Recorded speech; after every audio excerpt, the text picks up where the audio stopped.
Ready? Aim! There's too many! Anyone see my mammoth? Stumpy!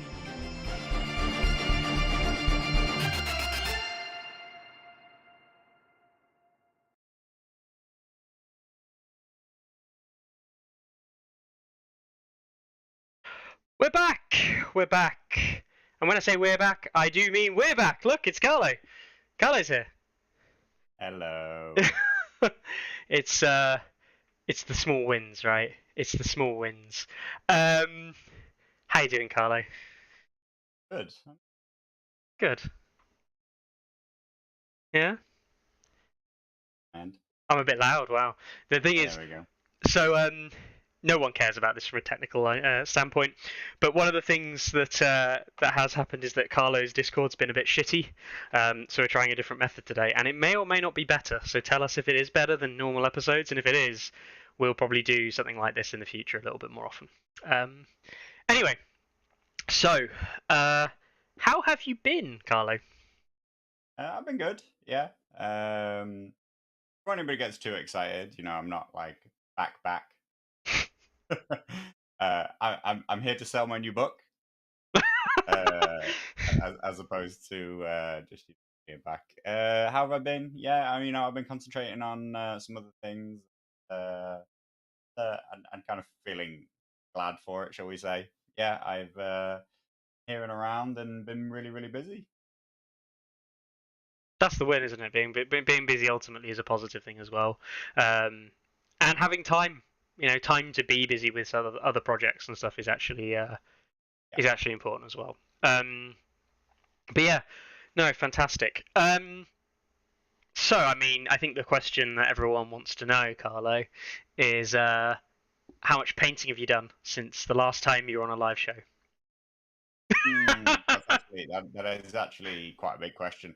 I have base coated Kevin Lannister.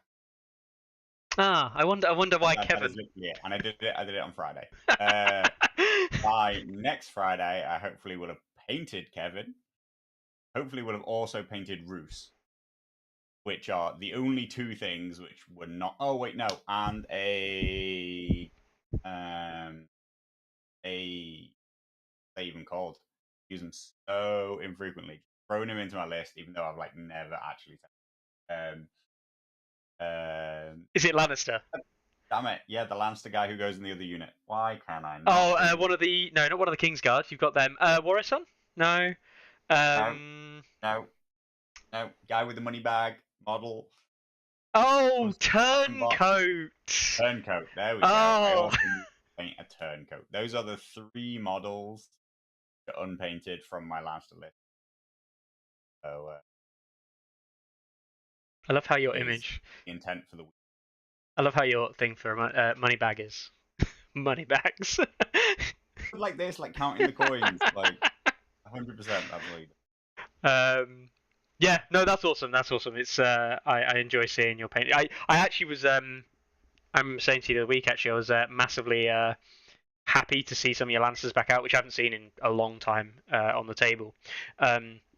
And just forgotten things like the Knights of Castle Rock that you had done, which are now literally have been done for years now at this point. But there was just some stuff you like look at it and you just think, oh god, that's just really nice. But yeah, no. Well, like as I said, like the other week to you, like I always said that I'd go back to Lannisters when I felt that like fielding a Lannister army felt good and felt right. So like when I felt that Knights of Castle Rock were flayed men. Like, I'm not saying that Knights of Castle Rock are better than Flayed Men now, but like they don't feel like a bad choice.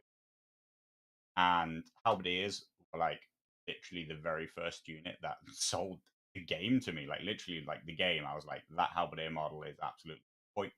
Yeah, they're a little bit age dated now by comparison to newer stuff that you get, but still, like they're very, very nice age Lannisters. The age of the models that they are, and they're one of my favorite units that I have painted. So them being useful again, not just useful, they're very good. The 5-point slot really makes me want to play Lannisters and want to play a Lannister. So that's all good. That's why I'm going back to them. It doesn't hurt that like they're probably like in discussion for one of the more powerful list builds out there. I'm not nowhere near ready yet to say like, hey, this is like absolute and dominate tournaments. Definitely would need to play it some more and stuff like that. We saw from Valerian Crown, Kevin Lannister. Kevin Lannister went 6-0, isn't it? It was literally just the Kevin Lannister list, right? That went. Yeah. It wasn't even like the pairing.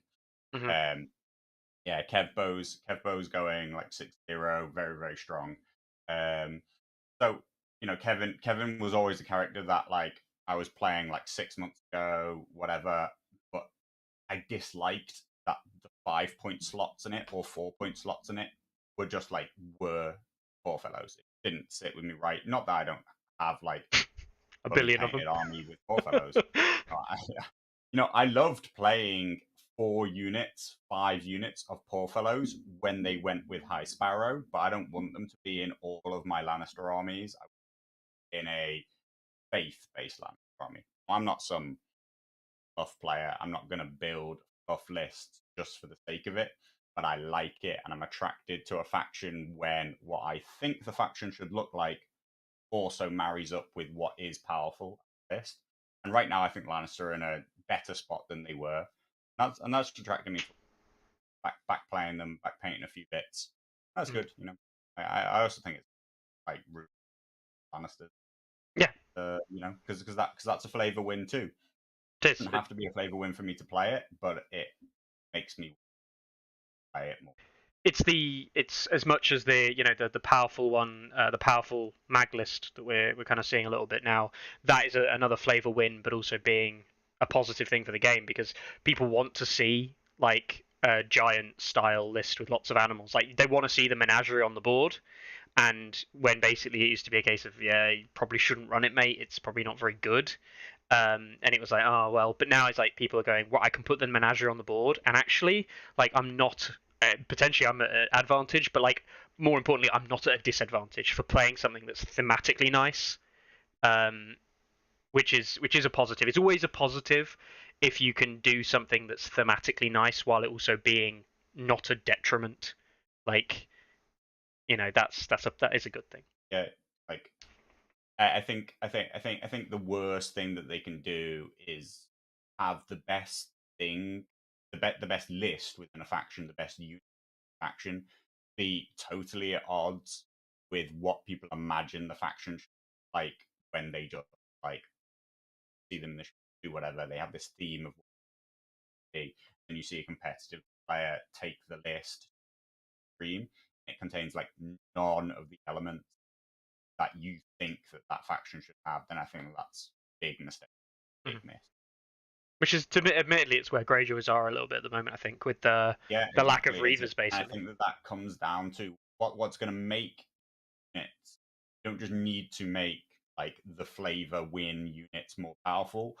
You need your deck for those units well. When the deck supports those units, and when like the NCUs and like the supporting piece, which are really what actually defines the factions in a lot of ways, like what makes Lannisters, the Lannister deck and the Lannister NCUs, like and commanders to a little bit, but like commanders like have to have one. Yeah. Take probably what's best. Whereas what makes Lannisters is the stable of NCU have access to like alongside their deck. And when those two things support the right units in the Lannister kind of unit selection, then you're gonna see real Lannister armies on the table. And when they don't, case of the Greyjoys, like the deck's just not supporting Greyjoy units in any real reality. Like what is dead may never die doesn't even have to be played on a Greyjoy unit. Like I'm not saying that Greyjoys need another hit and that needs taken away from them, but the very best units that you play most Greyjoy cards on are Flayed Men, and so why would I not them? So when they don't support and marry up, that's your problem. Yeah, definitely. Mikhail Greyjoy is another faction. So I mean, anyway, we just a massive segue there, but an interesting one. I enjoyed that. I enjoyed talking about the painting, and unfortunately, we haven't got any lovely painted art. And there's a reason I'm saying this, Carlo. We've got no painted art to show you this week for Cool Mini or not. And the reason I say it, if I say it early, I know the likes of somebody will be like, "I've got something. I'll send it over." The community are great like that. So we haven't got anything today. That may change in a couple of minutes. Right. Okay. I will. That says that my beautiful can't be found, but not why you're here, guys. It isn't why you're here. No one cares about Carlo's lovely voice. I'll try that. It might be a bit too loud now. Actually, on the flip side, I'll bring him back. Just give us a 1-2, Carlo. No. Actually, I'll tell you what to do, Carlo. You've been playing Lannisters, yeah. What's your opinion of the patch so far? Your opinion before you think of like the overall opinion. So in terms of that, do you mean my opinion overall, or I do you mean, mean my opinion on directly what I play? I want your opinion on what you think overall, and then we'll talk about people's opinion overall. I think. Yeah. So overall, I think, generally speaking, the changes are good.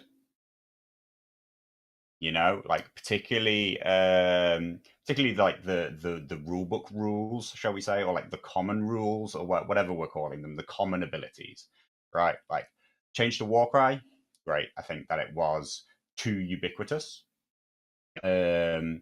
Change to Relentless, I actually think is a really, really big improvement. Now, like, I'm not saying that I'm super, super happy with the new ability, technically, like, but like the new ability is very much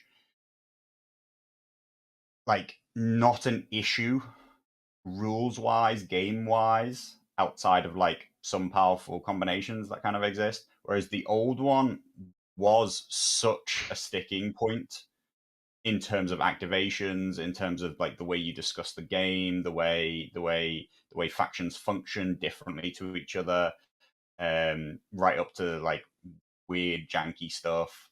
And so like I think the removal of Relentless as this extra pseudo activation, this extra thing that they've never really managed to be able to like pull off. They've changed it from attack to, attack, maneuver, march, down to maneuver, march, or whatever it was for a while. I think that change is definitely the most positive thing to come out of it, because I think that it was a rule which was creating bad interactions and bad problems further down the line. In terms of like how they kind of like balanced the units and understood factions and understood the power level of that in itself. So I think that brilliant. Outflank. I'm yet to settle on how powerful the new one is, but people are at least looking into it, right? Like it's had an impact.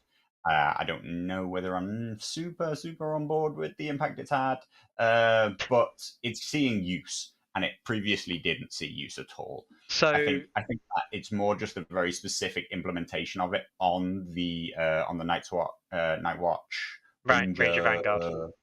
Ranger Vanguard. There we go. Yeah, Mm-hmm.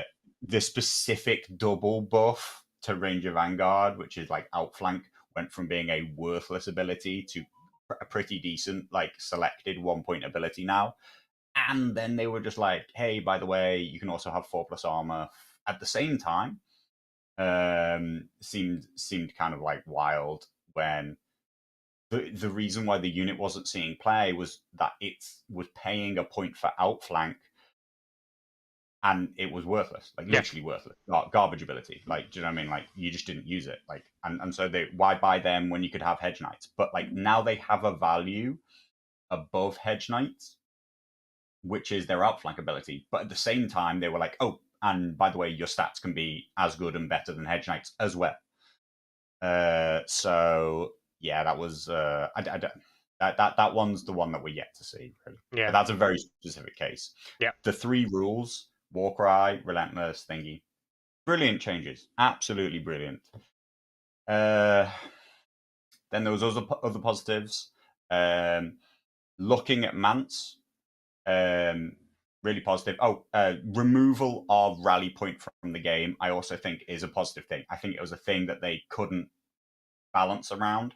They couldn't really understand the implications of it, like the implementation of it, and how it was just like faction defining it, and that they were giving it to these factions which generally had bad morale, and then it just like allowed them to become equally the best morale unit factions in the game.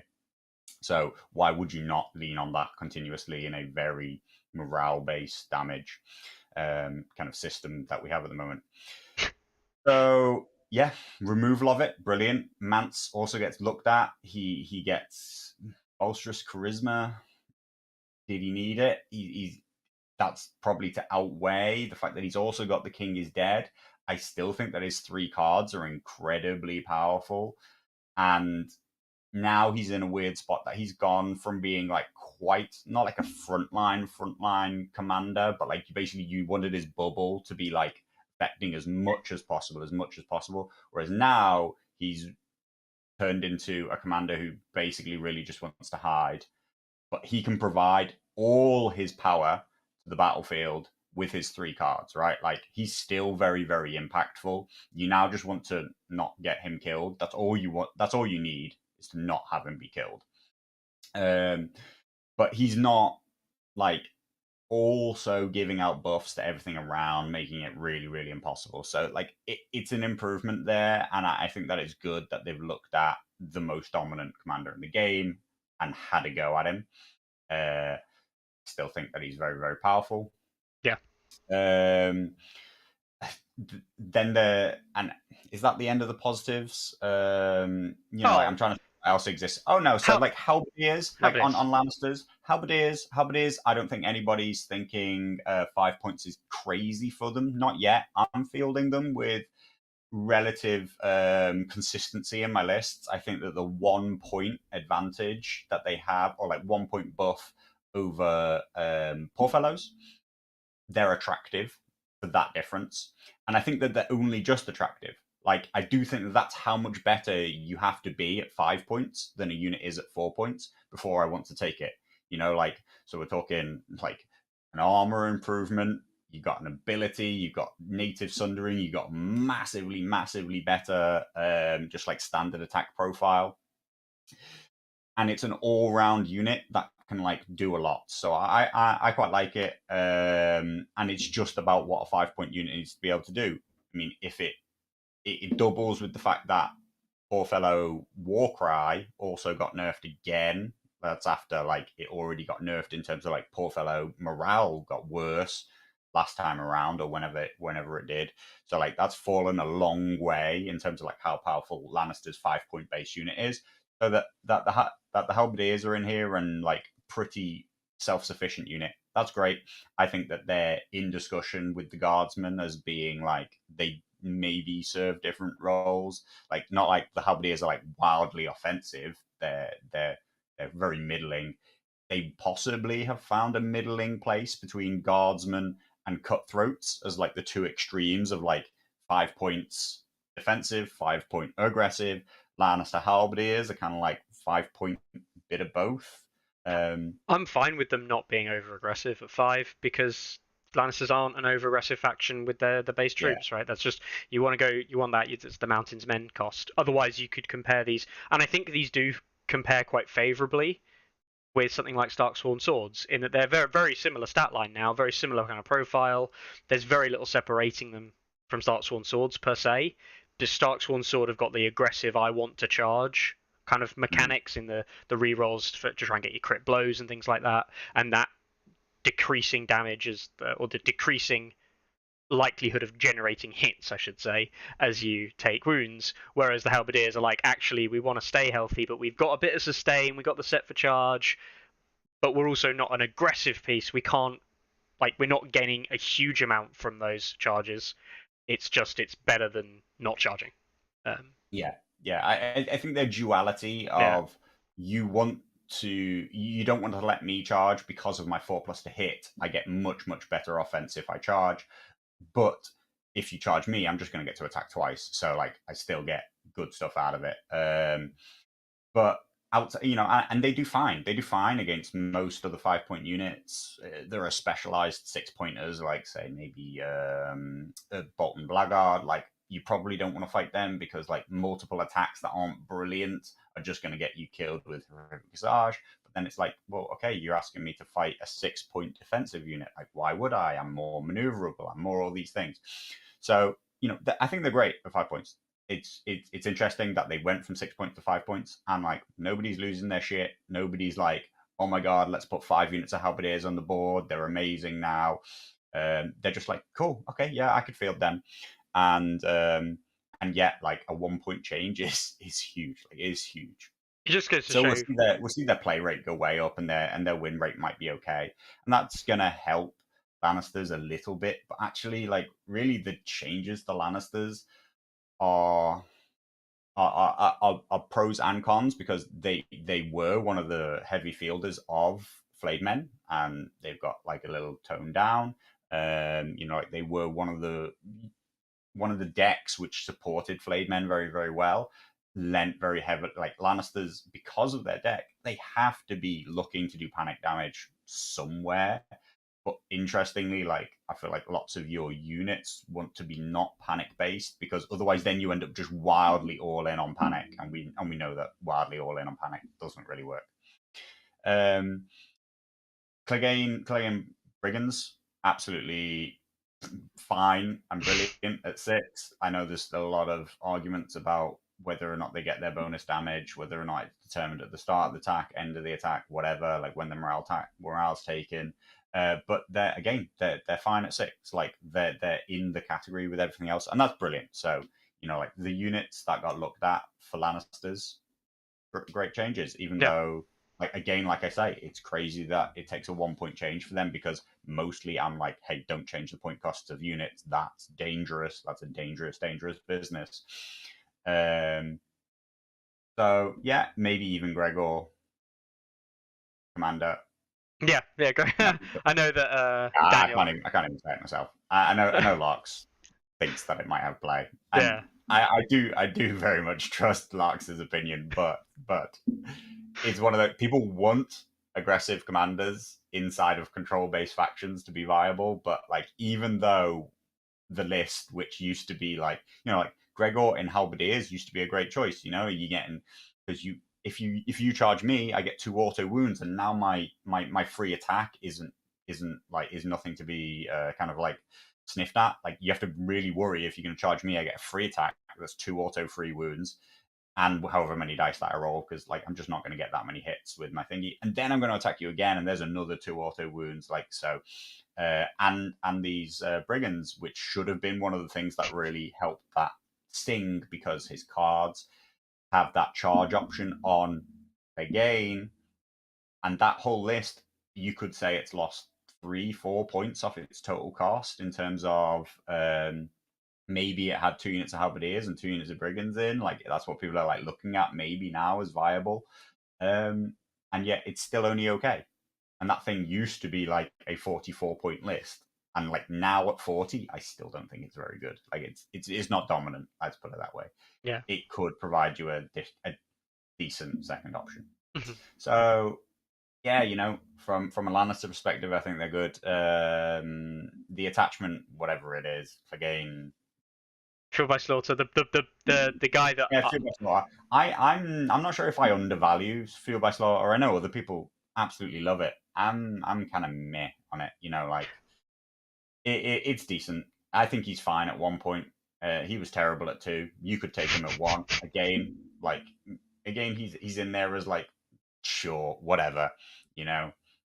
I had a point left in my Roos list, which was kind of floating around. I ended up on the turncoat. There we go. Bang. Got it. Who I pick so irregularly that I don't even know what he's called, right? And yet, like, I still didn't want to buy the Butcher. Even though I've got 2 cavalry units, like, I still don't think that he's going to help me, like, that much. Yeah, in a Roos list, yeah. No, probably not. Like, he's fine. Like, he's almost playable, which is a very high praise for an attachment. Yeah. Right? Yeah, Like, yeah, to be it is. almost viable. Yeah. To be almost viable in competitive play is like all we can hope from most attachments. I will say that there are a few factions, and Baratheons are a common one we're seeing. Lannisters, I think. They always, if you build a good list with the units you want to take, and your NCUs you want to take, I feel like there are like one or two fringe points you have to play with at the end, and it's like, do I upgrade my 4-point, like High Sparrow, for example? Do I upgrade High Sparrow to Tycho for a point? Or do I keep High Sparrow and throw a Clegane Butcher in my cavalry? Or do I go and take a Turn Cloak? Or, you've just got that 1 point or 2 points left over in the list, and you've got the archetype. You're happy with the units. You can't really upgrade the units because they lose a feel. Like, you can't say, oh, I'll take Lightbringers out and add in another Queensmen. Well, you wanted that range unit. It was in there for a reason. So I do feel that you kind of like looking at it thinking, I can't invest in better units now. So I do feel more inclined to take 1 or 2 points in attachments, which indirectly might just be bad list building, but actually I do feel that is the way list building is going. And except that personally, I nearly always find, though I did play a list the other day and I kind of regretted the decision. I find that that 1 point is nearly always better spent on an NCU. That agreed. maybe should be my way of looking at the game, but like I basically begin my lists with bare bones 4-point NCUs, and then when there's a point, and sometimes a list will be built really specifically around, okay, I am going to invest in this NCU, be it Tywin Lannister at 6, or or Corin at 5, or something as like an important part of like an important piece of the way I think that this list is going to work.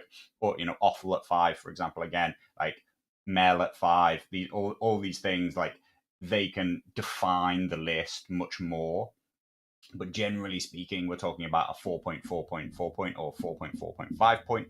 I find myself with 1 point left at the end, and I'm looking for how one of those 4 points could become a 5-point NCU and what value that will give, as opposed to what 1 point attachment is going to give good value to a unit back.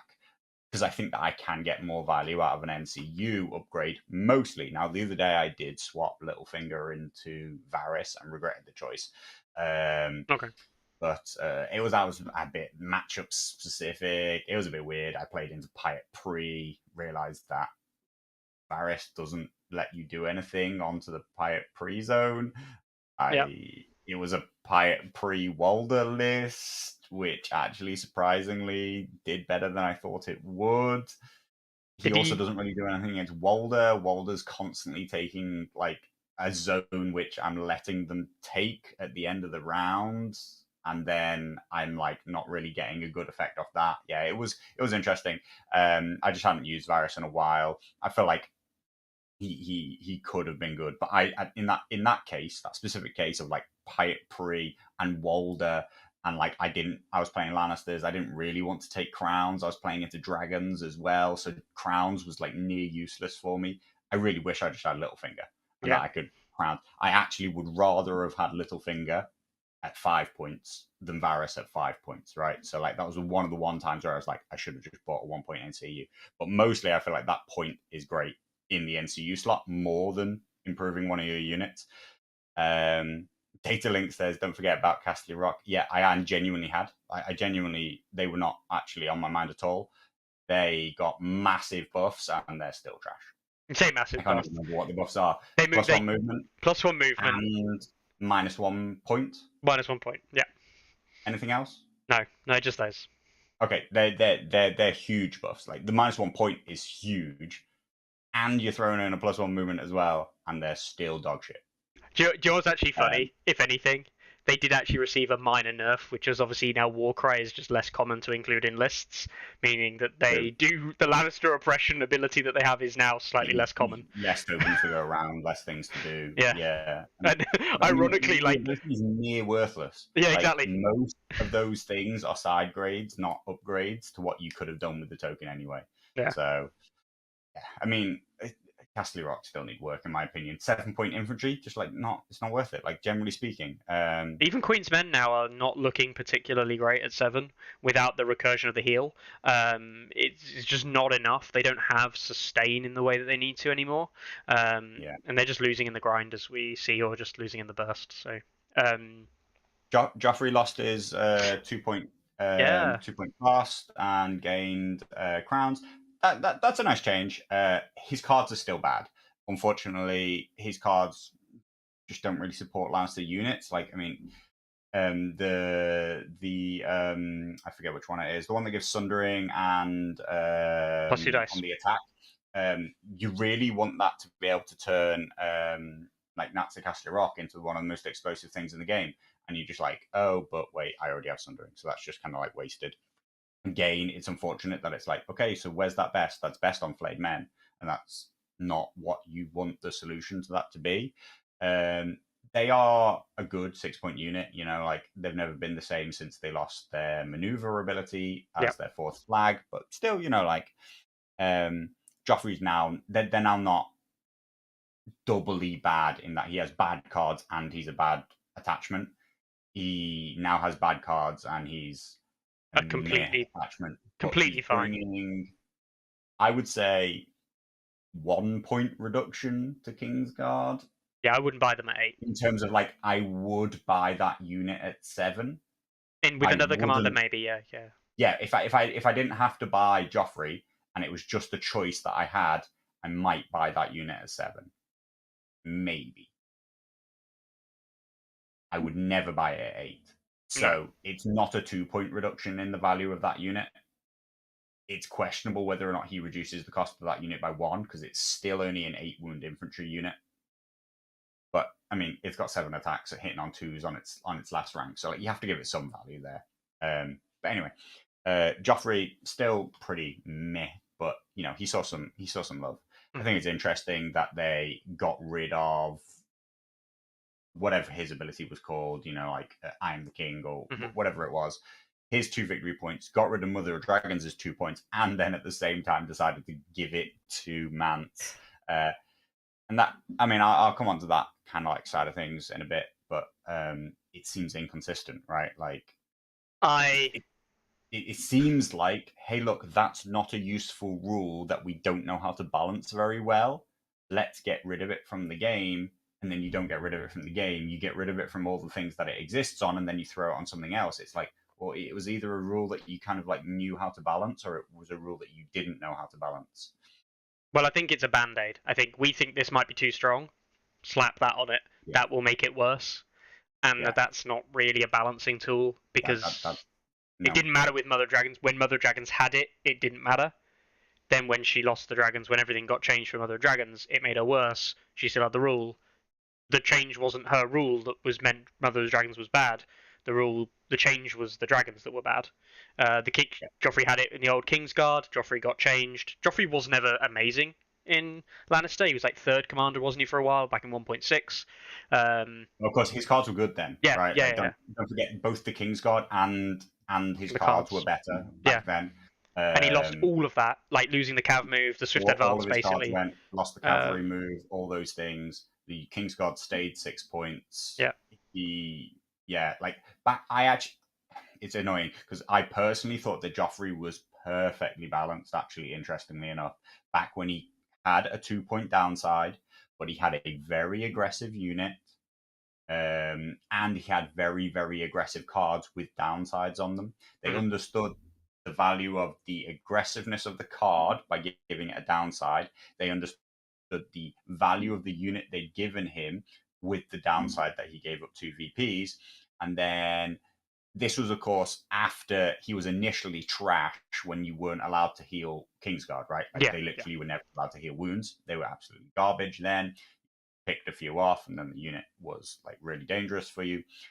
They allowed them to heal. It became a very, very balanced commander, very, very balanced unit in around 3rd ranked, and saw some use, and people liked him. And, you know, I thought he was a big flavor win. He like implemented everything well. And then they decided, for whatever reason, that they were just going to totally rewrite him. They were going to leave the 2-point downside on him, but they were going to make his unit worse. And at the same time, they were going to make all his cards worse. I have no words for where they came to the conclusion that he needed to be changed. Because no indicators said that he should be changed. Like The no only ever won a significant tournament with him. Nobody was doing anything crazy with him. There wasn't anything brilliant for him. Yeah, and the only thing for me, which made some sense, would have been removing the Cav move from the Kingsguard. yeah, As that was a theme that they did with all the Swift advance removals as well. That would have been yeah. like fair enough. I can see why you've come to that conclusion. But I agree. The other were a hard, bitter taste at the time, to be honest. Yeah, like the banners, like the Cav move was by far the best use of the banner, and so it Yeah. was a problem that like you could use that, or like that was the only one you really cared about. The change into like, hey, you can use as many of these as you want at any given time. You don't need to track which abilities have been used, because don't forget there definitely was a point. I forget if that was when you had the cavalry move. 4 banners represented 4 different abilities, and you could only use each one once. Yeah. Whereas now, of course, a banner just is an ability, right? Like, and you just use it as much as you want. You can use all 4 of them at one time and gain all 4 abilities if you want. I think that that's a fine side grade / slight downgrade, because the cavalry move was their most powerful piece. But the game was also being reduced in. Actually, it was a retreat as well. You could even retreat. So it was more like a solo rider. It was actually the first implementation that we have of solo rider as an ability. Mm-hmm. But anyway, like that's a long time on Joffrey just to say, well, they improved him a bit, but I still don't think he's really worth discussing. But like he was underwhelming, and like they realized that they could give him a bit of attention. So that's yeah, whatever. I like how we just had a discussion around why Joffrey isn't worth having a discussion. Yeah, I mean, of course. It's classic. Yeah, Tourney Ground. everybody's of course telling me that rally points not gone from the game. Well, okay, cool. yeah, it is on Rainbow Guard. Rainbow Guard aren't in the game. Not the game we're talking about. We're playing a Song of Ice and Fire, not put your nicest model on the table. Yeah, because I'm not talking about Rainbow Guard when I'm saying would I pay 8 points for this unit. I think Kingsguard are worth 7 or whatever. I'm talking about the effective value of the unit and whether or not Joffrey is bringing a point reduction for the fact that he is bad, right? Like, because he's not a good commander, but you can give him point reductions in return, or like you could consider Blood Riders as a part of the ability of picking Drogo. You can supposedly include Rainbow Guard as part of the reason to pick Renly 3. You can consider Bone Lord's Chosen as part of the reason why you might pick Rattleshirt, though that one's a bit technical because he can come as his attachment version too. So that one's a bit like, ooh, maybe not. But he's the only one who kind of unlocks something while having a different way of doing it as well. Yeah, he's the only non-commander unique unit, I believe. So I mean, that's all very, very Lannister specific. That is the kind of changes on the general like whole front. That's the kind of changes that makes people want to give the faction another little go, right? Like I'd been away from Lannisters for a long time, playing mostly Baratheons, but bit of all sorts of stuff, right? Actually, I think that like if you look at my history, like I mean, this is Lannisters. I'll look at your history, shall I? Yeah, if you looked at my history, I think it's mostly been Night's Watch and Targaryens for a very long time, with some Baratheons thrown in. So like everything Lannister was just before the patch. Yeah, there's a lot of Barra, a lot of Night's Watch, and then it's a lot of Night's Watch. Like I play factions in like like in blocks. Like I focus on a faction a while, try and get better with it, refine my lists with it. So yeah, I've been having a look at all Lannisters again because there's some interesting changes. Mm-hmm. I really wish that every faction felt like it could say that. Whereas I feel like the only factions that can say that are Lannisters and Night's Watch. And then there's a sprinkle of, hey, Mag Commander makes Free Folk feel different and interesting. So I think that when the numbers for this month come out on stats, we will see Night's Watch and Lannister play rates skyrocket. Like, it's pretty much all I ever see people playing in Discord. I know that, like, that's very individual, like what I see and what individual people who play and stream on Discord are interested in. But I think that we'll see their play rates rocket up, and that it has a little bit of power level associated with it, but actually I just think it's interest. Like, I just think you're generating interest by changing things. And this is what I've always said, which is, if you just change things, then people will be interested. That will generate interest in the game, interest in the balance, interest in all sorts of things. And I think that exists there. There's an interest around how powerful is mag. Can you perfect the mag list? There's a lot of interest in, well, are free folk really, really good now? Kevin was always sat like in the wings, like can he be good? I just remembered Adam's mate reminded me that, of course, Hardened improved. I think Hardened changed, which I think was an improvement. Another global rule, which I think was implemented well. I still think Adam is absolutely fine. Adam and Warrior Sons are still, in discussion as being incredibly hard to break. Personally, I'm actually glad that Warrior Sons didn't have their rule diminished, because Warrior Sons are only just good at 7, in my opinion, with their current iteration of the rule. So I think it's fine for them to have their own individual version of it, because it's so baked into their cost. Now, you could say that it's baked into the cost of other things, but, like, yes, poor Belwas. Like, they can't all be saved is kind of the thing. And so we start to come onto the negatives of the patch, right? Like, and we just talk, like, all those things, like, they really are positive. They're really good things. I think that the top end of the meta is in a little bit better place. Definitely. I don't. I don't. Like, I no longer. To end all of the conversation, it, like, we can barely see past the Mance problem. Like, I genuinely don't think that we could see past the Mance problem. I couldn't see past the Mance problem. I do think that the game, we'll talk about, I'm not going to spend a long time on it, but the Varamir issue, I've always said and hold to this day after playing it a bit, that Varamir broke free folk. Mance was the camel that was riding the waves and riding the sands and doing what he needed to do, and Varamir came along and just went, there's the salt you needed to really just set the world on fire. So many analogies. Still being an issue, both as a commander and also as a pick at 3 points, is wild. Like, the fact that he's 3 points and he's, like, I've always said he's better than Shaggy, in my opinion, and Shaggy is considered a very good pick, which you have to unlock by buying something else. Like, okay, buying Rickon isn't terrible. He comes with Asher too. That whole 4-point package, not bad. Asher, not Asher. That would be nuts.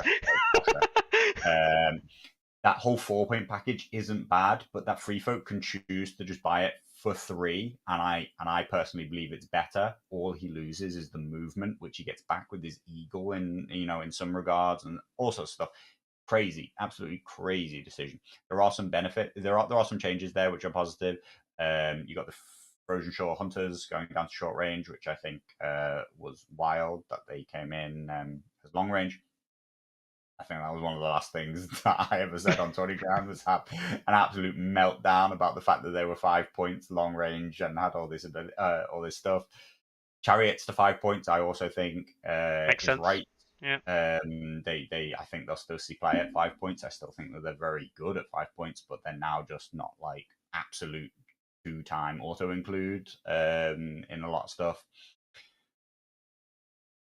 But as I say, coming on to the issues, so I think there's a lot of factions who took a lot of stray bullets. Asher inside of Greyjoy getting hit by this blanket decision that, like, that rally point on a bad morale faction was too strong is not good, because I actually don't know. Actually, did Asher get looked at other than, like, turning rally point into 5-point morale for her own unit? Arguably, yes, she did. In that she has No, no, no. But that's the wrong question, Carlo. The Warcry tactics card that she had has received the global so nerf as Warcry well. on the tactics card, I hate, right? Like Yes. Warcry on a unit was fine to change, right? Like it was a bit ubiquitous. It was being C play all over the place. There was no need to change the tactics cards. They were twice a game if you drew them. Like they could have stayed the same. You don't need to just for the sake of like them having the same name. Like they're not the same ability, right? Like they They're don't need not to the be same at made all. the same.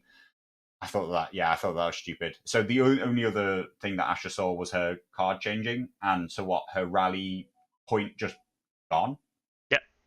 just gone, and so she gives five morale to her own unit, right? So this is what's crazy. Like Mance effectively got given bolsterous charisma because he lost Oh, rally point. she got given both boisterous charisma as well. She did Okay, get boisterous charisma. I fair enough. forget Yeah, because it's yeah. so. I'm glad that they both got given bolsterous charisma because. But point is like Mance was Mance was looked at because he was so wildly dominant, right? Or at least that's what I want to believe, right? Like he was looked at because he was wildly dominant, and yet at the same time they were like okay, yeah, and Asher's also, and this is what really, really was a red flag for me was that they literally were like, oh, and Asher's also really dominant, and I was like, whoa, no. Like It, literally, who the hell are you talking to? Like who? Like, and I was actually, and I was really pleased. Is a weird word. Um, I was, I was. No, pleased is right. Pleased is the word. I was really pleased that the community were in of a single voice of why the hell did you nerf Greyjoys? Like, I feel like in the past, like a long time ago, we might have like had all sorts of arguments about what needed to be nerfed or what didn't need to be nerfed, and you know we're seeing that again already. Like there's endless discussions about whether or not the Night's Watch are now OP and whether or not crying. Everybody's crying all over the place, right? But there was just such consensus that why the fuck have you just nerfed Greyjoy with no buff, nothing at all. These guys are suffering, and you've made them worse. And you've taken the worst NCU in the game, and you made him worse. Like who? So there's some real so there are some real red flags there. There's some really positive things. Mance gets looked at. Gems of the Stag, we're seeing a lot of play and a lot of community people were crying about them. So like I can sort of understand why they got looked at. They got double nerfed, which I think is wrong. I think that they could have had either the loss of attack, maybe on just on their first attack though, like 6-5 would have been a very weird profile. So okay, 6-4. You can make them 6-4. Why'd you take away their morale too? Because you were reducing Blade Men again. I think a good change, right? Like I think that dropping that just to 6, I think is right. Outside of the fact that yeah, you just really kick neutrals in the balls, but like I actually just think the neutrals. I genuinely think the neutrals are beyond repair in the 50% neutral allowance yeah. kind of ecosystem. Like I'm sorry, but we just like you just can't work with that unless they're going to do something totally different with the way that neutrals go. Loads of people have discussed all sorts of options. You know, give them a buff inside of neutrals. Give them a buff when you have a neutral commander. Give their deck even more Oh mate, power. there's hundreds of Like answers. there's hundreds of Yeah. answers to the problem, but none of them are buff the neutral units. No. Because if you just buff the neutral units, you're just going to talk about every other faction is going to be 50% neutrals again. Littlefinger sees an incredibly small nerf in terms of like Marginal. going to 3 tokens, but I really don't think it exists. No, it's almost non. It's almost Um, non-official. Like yeah, I don't believe that it has played an impact in any game I've ever seen. I genuinely. it hasn't changed. I use him in nearly every list that I play, and it hasn't changed the way I think about him. Like he still performs The 100% of the role that I used to think that he performs. the game I think has changed slightly, and I do believe Baelish would be picked less because I think the game is moving away from what Baelish can offer in some factions with the likes of Night's Watch. I just don't think Night's Watch are looking at Baelish and going, we want that in the list anymore, for example. And I do think certain factions are going to move away from Baelish, but that's not because Baelish is weaker. That's because their faction is different, and what they want to achieve is different. Yeah. And their NCU slots are already taken up. So like, as we just look at this right here, we're talking about Peter Baelish. She's a change, a nerf. It's a straight nerf, Yep. not a big one, but it's a straight nerf. Blade Men see a straight nerf. Free Folk see like this associated nerf, which is like Mance is their most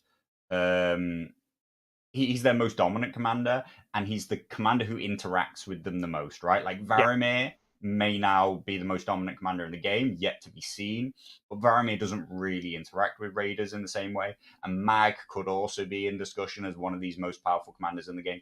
He doesn't really interact with raiders. His whole deck is different. He's not gaining benefits in the same way that the base deck does. Oh, and we see Free Folk changes to Endless Horde. Brilliant. Yep. And there's too many. Brilliant. Yep. I do think both are good changes. Champions of the Stag, also right up there. It sees double buff. Yes, I'm a bit blinded by the fact that I'm a Barra player here. But again, it slips back into like, well, I'm just going to use Flayed Men, right? Like, Flayed Men are just now the better choice than my in-faction cavalry. The one thing they have going for them, the one thing that Champions of the Stag have going for them, and I genuinely mean this, is that the token generation now is the only positive from them over Flayed Men, to be honest. Watch Hunters, Watch Captain sees the change to Relentless. We will see where Relentless falls as whether or not it's a powerful ability anymore at 2 points. But that's a big change. And then we see Ranger Hunters by association are mostly a Ranger Hunter Watch Captain unit, whether or not they're still a Ranger Hunter Watch Captain unit, whether or not they're a Ranger Hunter unit by themselves, whether or not they're like a Ranger John Commander bunker, or Ranger Hunter with a hardened, whatever his name is, hardened Ranger. Hardened Ranger, yeah. Yeah. Which was always a very strong combo anyway. Always was and should be good at 8 points, but like it was generally eclipsed by the 10-point double activation option that you had. So like we're looking at like the top things here in the stats, and we're like, yeah, these things are all seeing change. Gregor gets away with it. If anything, he gets buffed because Mance was probably one of the worst things he wanted to see in terms of wildling diplomacy, and maybe so he sneaks out. Tycho, like still don't use him myself, like, but like he's there. He doesn't see any change. And the chariots seem change. So at the top of the thing, we're talking about like, hey, like these are all really, really good things. It looks like you understand what are issues and are addressing them.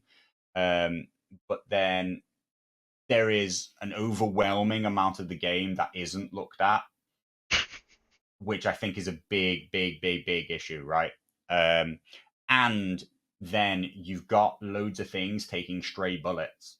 So when you talk about Relentless change, Warcry change, Harden change, and one more. What else we got? Outflank. Outflank. Okay, so Outflank doesn't really exist. That one can kind of go. But Warcry, Hardened, and Relentless, while I think that they're all positive changes, they're all almost definitely worse. And they are, on the overwhelming majority, abilities that exist on attachments. What you've actually just done is you've gone and looked at all the attachments that saw any play, and you've nerfed them. Like, and I think that part is mind-boggling to me. Like, there was such a small selection of attachments that saw regular play, right? And Greyjoys were one of the few factions where their named characters saw play. And they've been nerfed. That part I actually like. I'm so disappointed by. Like, why are they not elevating?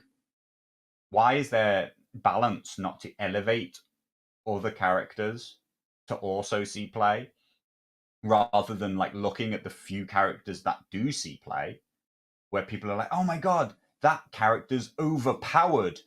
And by overpowered, I mean actually played. Like, why? Yep. why are characters not allowed to be good enough to be played? You should. I've always said. Common Warcry. Yeah. He was used. Great. Let's nerf him. Like, do you know what I mean? Like, cool. Let's just like replace everything with abilities that aren't worth having. Now, I'm not saying that those abilities weren't the most powerful in the game and couldn't be a bit frustrating at times. You've literally just looked at all the abilities that and attachments that ever got used and said, "Oh, they're used, and therefore we have to nerf them." It's like, what? I mean, the big one for me, and this is to kind of like encapsulate the opposite side, which is a positive change they made previously, was when they made Weeper 1 point from 2 points. It was just basically not played at 2 points whatsoever. Sod it, we're making 1 point. And no one set the world on fire. Weeper was not making the big lists, and it wasn't like doing the job. There was more efficient things ultimately. But nowadays, I'm building lists, and I'm looking at my free folk list now, and I'm like, yeah, I'm going to put Weeper in my list because he's a good 1 point attachment. He's completely fine, and it's dubious. It's dubious whether I am wondering whether or not he's better than something like a raid leader or a champion and bone. You know, I'm not going to go into a discussion on the relative power levels of those. But my point is, like, as a 1 point character attachment, named, yeah, he's not straight up better. He's in contention with the other options available. Yeah. And he was 2 points.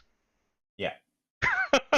And like, yeah, unique characters have an inherent inbuilt cost, which is if I pick them, I can't pick them as an NCU. I can't pick them as a commander. I can't pick them more than once. It has an inbuilt self-limiting mechanism of if this is too strong, I can't spam it. I only get one use of it. I only get it to be in one place. Asher Trappers might have been over the curve at 5 points, but I can't field 5 Asher Trappers. I can only field 1 Asher Trappers. So, like, let it exist. Yeah. Like, why can't it be there and be good for 5 points? Am I forgetting the expert duelist nerf? I mean, technically, yes, I had forgotten that it existed. No, I really think to call it a nerf is debatable. The better part, I mean, yes, it's a nerf. It got worse. There is no doubt that it was reduced in its effectiveness. It didn't gain anything and it lost something. Yeah. But all it did was it pushed you way more towards you should just cause 1 auto wound, which already I think was the case. Like, for the vast majority of the time, you should have been taking 1 auto wound. 2 times, arguably a third time when it ever mattered. If you were killing something with like Rally Point or Warcry, specifically like an Asher is a classic example, that's almost worth expert dueling, a Mance, something like that. A Relentless attachment, it's almost worth just killing the attachment because it's an activation that you're killing. And also with the likes of Watch Captains, you're actually stripping dice, which is amazing. And the third time was if you were against something with Hardened and you were attacking it early, where a killing, or potentially every now and then a late attack as well, where you know if you don't kill the attachment, you're going to struggle to kill the unit. Oh, yeah. You would never use it on basically anything else ever. And even then, the Hardened one is dubious at best. Yes. Like, so I actually really, and I don't like the expert duelist change myself, because I think that now you're in a region where even when you name those things, I mean, like, for a start, Watch Captain Relentless doesn't exist anymore. No. Now, people will think about this differently to me, but now, personally, I'm like, well, you should take the 1 wound. It is the better choice. Like, nearly 99% of the time, it's going to be the better choice. So now, actually, personally, before, they wanted to take a 3+ option. I thought it was completely viable and acceptable that they might want to kill my commander, kill my attachment. And I was like, yeah, go on, take the risk, do whatever you want. You know, like, probably I'm actually pleased that you're trying to take this risk. Now, if my opponent takes this risk and they get the 5, I'm going to be pissed off of the fucking RNG of it, right? Like, at 3+, I actually personally felt from the defensive standpoint, yeah, you've taken a choice on an adequate risk and you've been adequately rewarded. But now I'm just going to be like, you've taken a fucking stupid risk and you've been unnecessarily rewarded for it, right? Like, I'm not big on like blaming luck in games, but now it feels like if you expert duelist me, you're just being stupid and getting lucky, right? It's like my opponent chooses to take 6-up charges and gets them. That feels stupid and it feels lucky, right? The flip side of it is exactly the one issue with Reek in those games where you're like, right, I'm finally in. I've got a couple of units in short range. I'll get the panic tokens out now. I'm not just using it willy-nilly. I've got a good opportunity. You roll it, and the first time you roll it in the game, and you roll a goddamn 6, and you're just like, oh, that's fucking a bit shit. You know what I mean? Like, especially with your running like a Ramsey Commander where you rely on it. Right? Yeah, the choice is good, but you've been punished for it. But you've been mugged off by it, right? Yeah, exactly. Whereas the thing with the expert duelist is like your opponent's choice is now bad. Like they shouldn't be taking that choice if they really understand the game and understand most situations. And so now I will be annoyed, even though nothing has changed. So I really think that expert duelist is now just moved into like negative connotations for me rather than actually having changed in any regards. More feels bad. So more feels bad from my perspective. Right, what else? There's Barras who just get some nerfs and no help. Yeah. You got Starks who just see nerfs and I don't think see any benefits at all, right? No. Nope. Yeah, and I'm not talking about subtle interactions with X, Y, Z, right? Just nerfed. Greyjoys, just nerfed. There is one thing. And I think Greyjoy, it's no, and it's with all three of the factions you've just mentioned there subtly. It's a subtle interaction type point that you would bring up, but I think it's more than that. It's why I think Free Folk is still going to be number one faction, but ultimately bringing Night's Watch down in activation count to something reasonable, more like 8. They can't hit 9 or 10. Means that 8 activation lists in general are no longer being punished in the same way as they were. If they could do the same with Free Folk, I actually think that it would make 8 activation lists for the likes of Stark and the likes of Baratheon at 7-8. So like Renly and Loras, we've actually seen Loras have an uptick since the patch because I think Loras has got play now, whereas I think the Stannis side was not actually ever doing as good as well as it was. It was always projected as being the best side, but actually it was never really performing. It's going to be the Renly side that I think benefits more, even though they've not seen a single change. But like, we're talking about interaction. We're talking about like this kind of like weird way that the game is now changing. It's not that Baratheons are sat there looking at, oh look, we're good now. It's maybe we might be better by proxy. You know what I mean? Yeah, so I think that those things are big brain plays and not really what I'm discussing right now. Yeah. I've been corrected. Yeah, Greyjoys did actually see some changes, which I'd sort of forgotten about. Black Tide Chosen could be viable. I don't know. Like Greyjoys are probably no divide the spoils. In tune with Reaper buff. Still 6-point unit. That's like paper thin. I actually thought that Reapers have been moved to 5 points. I forget, like, because they were talking about a 5 attack becoming a 6 attack, right? Yeah. They got a second dice on this. They got a second dice or another dice on their second rank, which does mean their sustain is a little bit better.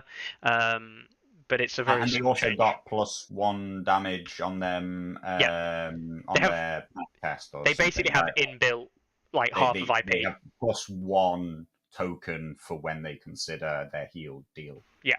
So you could maybe say that they're viable at 5, but 6, but they're only viable at 6 because they don't have a viable 5. Really, like, is their problem? Lysini Pirates. Yeah, Lysini Pirates are actually the biggest Greyjoy buff to come in a while. Okay, so like, Greyjoy's got some stuff. Maybe they did. And Outflank supposedly is very core to the way that they play. I just don't actually, oddly enough, I think they're the least good implementers of Outflank. I think that Jarl is better. I think that Ranger Vanguards are the standard for what Outflank is. Like outflanking a 6 / possibly 7 move, possibly 8 when you go now as Watcher on the Wall and Corin. Corin on the same unit. 8 move, possible. I am talking like the stars align. Hey, mate, possible 8 move morale. It's not uncommon. It is not uncommon. Yeah. 8 move morale, 7 move morale with some consistency. Cavalry outflank is not the same thing as outflanking some reavers or some archers, right? So let's be serious about these things. Yeah, you bring your Greyjoy bowmen in at the start of the round and you go, right, it's your turn first, and they just turn their lance cavalry around, charge you, and you die, and you go, exactly. If you're in range, if you're in range to shoot me, I'm in range to lance cavalry charge you. Like it's pretty much that simple. So Greyjoys neither here nor there. But I think that overall, like they've got the shit end of the stick in terms of like the things that they were seeing play. I mean, like the Victorian change or not change, right? Is like literally it's the biggest red flag you can ever see, right? Yep. Like it's either a quality issue or an absolute brain dead issue. Like who does not understand that he has the worst secondary ability out of those 3 that have relentless? Who does not understand that he should be the least expensive of those 3? And there is nothing about the Greyjoys that combines with him that makes him more dangerous. Well done. And you've put out more weakened, only named vulnerables. character out of the 3 which should have an inherent inbuilt opportunity cost. And therefore, he's the one who should be in the running for, hey, this maybe should cost 1. Now, I don't actually think that he should cost 1, but he's the only one of them who should be cheaper. And yet he is 3 points. Like, either somebody didn't catch that and it was a mistake, or whoever's making the choices cannot think through the logic of it. Because it's that simple. Like, it is straight logic. This isn't nuance. This isn't whatever. There is nothing that they give that make him viable. There is nothing about his vulnerable on a charge which marries up with I get to make a melee attack when I'm attacked. Like, those abilities cannot combine.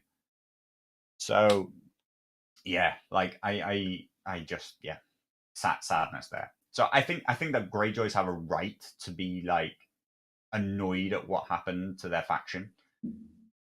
Enough that I am actually blinded to the buffs that they received, but they did or changes.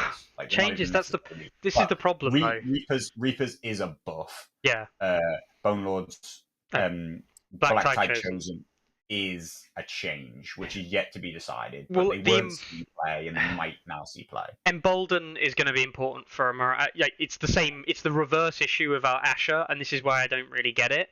Because in one hand, they're like, we need to remove rally point from Asher, which is like fair enough, right? Fair enough. But you could have given her Embolden, guys. Like, make her set, call it rally point 6 or whatever. Set her unit to 6, then give her Embolden to make everything else come down. Her unit come down to 5, which is where she's at, and everything else get better. But instead, you've given Embolden to Black Tide Chosen, which is fine, but you've also removed Divide the Spoils, so they no longer play with the pillage mechanic. So hang on, one of the best Greyjoy units to take in Bowman doesn't have pillage, and now arguably what might become a very useful weakening, a non, like covering your weaknesses, I should say, unit in the Black Side Chosen, also don't really play with the pillage mechanic. Yeah, you're basically just like moving entirely away from the pillage mechanic as like the best things to play in Greyjoy. Which we already knew that pillage wasn't even that good in Greyjoy, and it's almost like the designers are now saying, and it's not even like the designers have designed pillage and it just happens to be worse. It's now like they're actively telling us don't play pillage, which is just really weird. They're not actively giving up on it as a mechanic that they can like build around.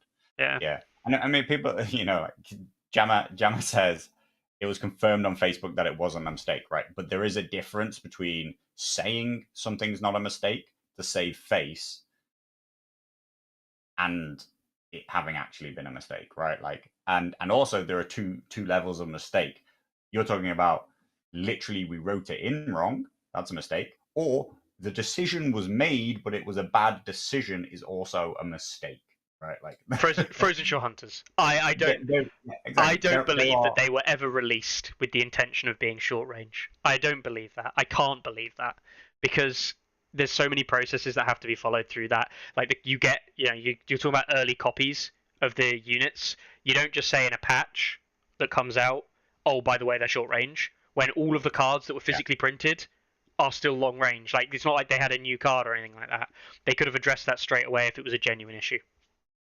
Like, and people would have been, if they'd have addressed it straight away, people would have been like, "All right, okay, it was just a misprint. They are actually short range. Fura dies down." But instead, we got weeks of intercontinental ballistic javelins. David's right. Furious Charge is a 2-point ability, except when it's on the Hound, where it's a 1-point ability, comes with Furious Charge, comes with the Clegane keyword, and comes with Fueled by Slaughter, I believe. Or Jon Snow, who comes with Furious Charge and with Boldness and Courage on his commander. So, yeah. I mean, what are you going to do? Like, Furious Charge is not worthless, but it's one of those half-point abilities. Yeah. Like, you're not buying it for a point. Whereas Boldness and Courage could be argued to be a 1-point ability. Like, there are 1-point attachments which only bring Boldness and Courage. Yep. Okay. And they get played as well. Enough on sad Greyjoys. Neutrals are sad because... still neutral. Because they're neutrals, yeah. Neutrals are sad because Flayed Men got changed and Peter Baelish got changed, and they gained nothing, right? Literally nothing. Oh, they changed Glory Seekers or Fortune they Seekers. Literally got changed, yeah. Which I still think, which basically was like people were playing double Glory Seekers and getting some viability out of it, so we changed it to be a totally different ability, which now you don't want to stack. Like, so if it was a side grade, I'm not saying it's a total nerf, but like, and I wasn't a big Glory Seeker fan. I actually preferred Fortune Seekers most of the time on the few occasions where I wanted to use one. But again, I think that's basically a nerf. Like, I actually think that they nerfed that unit. So there is the plus side, the small plus side, that they did get a buff. Neutrals did get a buff. Come on, Carlo. What's one of your favourite units in the game? Oh, Brienne. Not Brienne. No. Although Brienne did get changed. Nightly Vow. Again, I'm not willing to call it a buff. The Golden Company Crossbowmen came down from 8 to 7, right? Oh yeah. Of course they did. Yeah. You know what? They're fine. I'm not going to say they're good enough at 7. They're almost where they're where a neutral, ranged, long range, sundering unit with Sentinel and Iron Resolve is allowed to be, right? Like that unit, it's probably worse than if you have crossbowmen in your faction, unless they're called Thornwatch. If you have crossbowmen within your faction, you probably want to use your own crossbowmen. But if you don't, and you really wanted sundering at range, then sure, why not? Yeah. Still think that you're going to use Stonker Archers myself, but at 6 points, because that'll gain that point. A point is a big change. But you know what? It's not a terrible change. Like, not a terrible cost for 1 point. The Iron Resolve on them and the morale, they're not a terrible, they're not a weak unit. Their 5 armor's a bit grim compared to the others, but yeah, they're not. They're reasonably sturdy. They're very self-contained. They're probably what we might call fair, and that's why they're not interesting. 7-point unit needs to be dangerous, yeah, and they are fair. They could do some things. You could Sentinel into short range and start blasting and stuff, but that's still kind of danger is relative there. You know what I mean? Yeah, get in there and get blasting. Okay. So neutrals have a right to be sad. So then you basically saying Starks are sad, Greyjoys are sad, Baratheons are sad, neutrals are sad, and on the other end of things you got Night's Watch. See the Ranger Vanguard change. The sky isn't falling from the Relentless change, so that will affect them quite a bit. Then they get these wild NCU buffs, which I really, really cannot get on board with. But we'll let that one settle out. I'm so not okay with Corrin at 5 points, and I'm more okay with Donald Noy at 4. Yeah. But Corin was good enough. Not good, but he was good enough at 6 to see play. I've used him at 6 in like tournaments, right? Like In I thought he France, was right? good. You run Yeah. Corin in France. Yeah, I ran him in online tournaments. Like like I ran him in ELO tournaments. I ran him in all sorts of stuff, right? I thought he was good. That point change is wild to me. And don't annoy. Yeah, maybe he was pretty underutilized at 5, but he wasn't trashed here. And at 4, I think he's very good and just like okay, like maybe Dono is fine because he's having to compete with like this stable of like massively powerful NCUs. So like, but he's seeing play in amongst a group of NCUs that are ridiculous. Well, I mean, genuine conversation is being had, and I am on the fence that you don't include Aemon in lists in Night's Watch anymore, because I think that Bowen, Donnell, and Corin achieve more for what the list is trying to do than Aemon does. And I'm not going to sit here and say that Aemon's too powerful, but Aemon is objectively very good, and we've measured him to be very good. And if you're saying that Aemon is not an inclusion in your list as an NCU at 4, because there are other options that achieve better, you're like, whoa, hang on. That's crazy. You're not a balance issue. I'm not going to say it's a balance issue. It's simply just that the NCU options are very strong, and then you've got Craster, who looks like a bag of shit compared to the others. Yeah. So they're pretty wild, and I'm not happy about those changes myself. I think that that's bad, and I think that the Ranger Vanguard double tap of a change is bad to give them that extra armor, as well as making Outflank a very viable ability on a unit that was already the best choice to have it on them. So I won't complain too much, but Night's Watch have a reason to want to play the game. They have a reason to want to explore the game right now. They have a reason to want to try new things, even weird small things like Donal Noi really actually empowers the catapult, right? Yeah. Like, Catapult it gives beams. it reroll hit, right? And like you don't have to use it until after you've already missed, right? And then you're like, oh, by the way, I'll use a Donal reroll. So like, yeah, it's a small cornerish case, but like there are builds where when Donal's already going to be in your list, now the catapult looks viable, and then suddenly you're talking like, oh, and by the way, as he comes towards me, I'm just going to deploy some Ranger Vanguard behind him, and now he's going to have to choose whether or not he goes all out to try and kill my catapult in the corner, or split his force because there's a very dangerous unit in his rear, and so there are interesting, exciting things for that faction to explore. There's new list design, new stuff, right? And that's what a faction would hope to get out of this balance patch, right? Lannister's less extreme, but you've got Halberdiers to look at. You've got them to try. You could have another look at Joffrey. You can look at light cavalry now in terms of a Gregor list, or even just like slotting them into non-Gregor lists. You've got things to explore there. Sure, enjoy it. Have a play. Free folk, you've taken Mance away enough that he's now not like, why are you not playing Mance? Which at least means that they're going to explore some other commanders for a while. Now, Mag at 5 points is bonkers to me. Now, I will yet to find out whether or not Mag at 5 himself is bonkers. But to reduce something by 4 points in one go is mind blowing to me. It's 45% of his cost gone, like that. Yeah. Okay. Like, how do you even put this?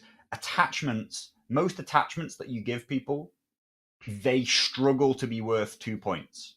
But that's the quoted amount, right? The quoted amount has always been about 2 points worth of value.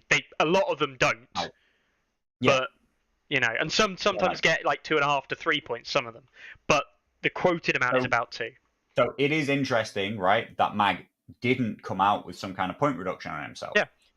Because maybe they're like, hey, his deck might be like amazingly powerful, right? Like, so okay, maybe like, yeah, he doesn't give any reduction, but he gives this new deck which is super strong. That's fine. Then they go, you know what? Actually, I think his deck must be so bad that we're going to give more than double the usual reduction price on this commander. Like, what? Like, we are back to the days where NCU commanders were just the best thing to pick because you got yourself a whole 4 points of value just in the NCU itself. And they were the most dominant things in the game by a very, very, very, very, very long stretch. Because there was nothing better that you can do than get a free activation. Now, 4 point reduction in the free folk is a free activation.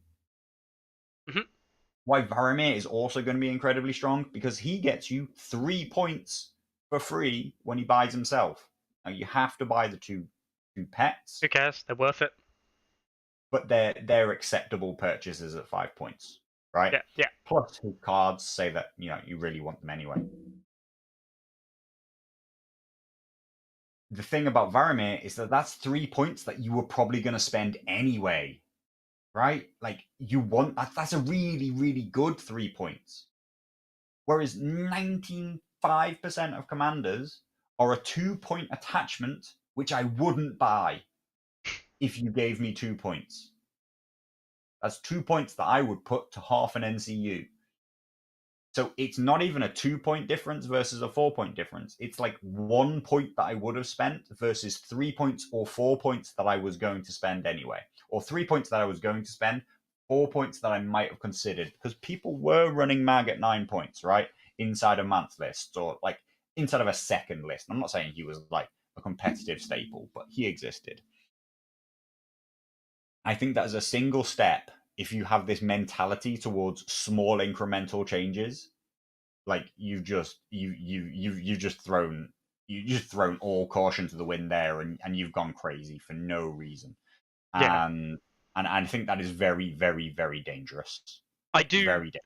I do fundamentally believe that he needed something going for him. He was bearing in mind, Free Folk were the strongest faction in the game, partially through Mance, but ultimately through Varamir and even Styr still doing good work. But ultimately, like, Mag was the worst by a long way in Free Folk, like a long way. He definitely needed an adaptation. I'm glad they've changed him. Well, I mean, when you logically look at the old Mag, he gave everybody else at least got an attachment, right? Like, exactly, have been, but they got an attachment, right? Which was 1 to 2 points worth of value, and he made the Free Folk deck worse. Yeah, right. Like, I am willing to accept that. Definitely by comparison to the old deck, losing There's Too Many and Endless Horde was a downgrade for the Mag deck, right? Now, it's way more in the discussion whether or not Mag's deck is still worse than the new Free Folk deck. Probably, possibly still yes. Depends how many monsters you want to throw into Mag's deck, and all that gets down to the subtlety of the build. It's not so absolutely clear cut. But yes, there was no reason to run Mag in the past. You were taking a 0 point attachment that you were forced to spend the first 9 points of your list on a unit which, like, you could have bought anyway, and then you get a downgraded deck. So, like, there was no value. No. There was no value there. He needed a change. Now, they don't want to change his whole deck again. That's too soon. You are probably going to have to reduce his cost. So that's fine. But 4 points is such a huge amount. Like, just take him down by 2 points, and then you'll see whether or not his deck's any good. Because nobody really knows if his deck's any good because they don't play him. So, anyway, Mag, crazy, but overall, Free Folk players have a reason to look at the game again. They have a reason to try some new list building, do whatever. Targaryens see a dragon change. I'm going to step in here, right? Before we talk about Targs, because I know Abisky said, did I miss it? Or do you not talk about Targs at all? I'm going to straight up say this before we dive into what we're about to talk about. And I'm going to just say, I think Targs are a complete mess. That's it. Like, Carlo can take it into now the breakdown, but honestly, that is the TLDR summary. They are a mess. Yeah, I mean, I think that Targs can look at dragons again, and I think dragons are the sweet spot at 7 in their current incarnation of not having a ranged attack. That's it. Field a dragon if you want to.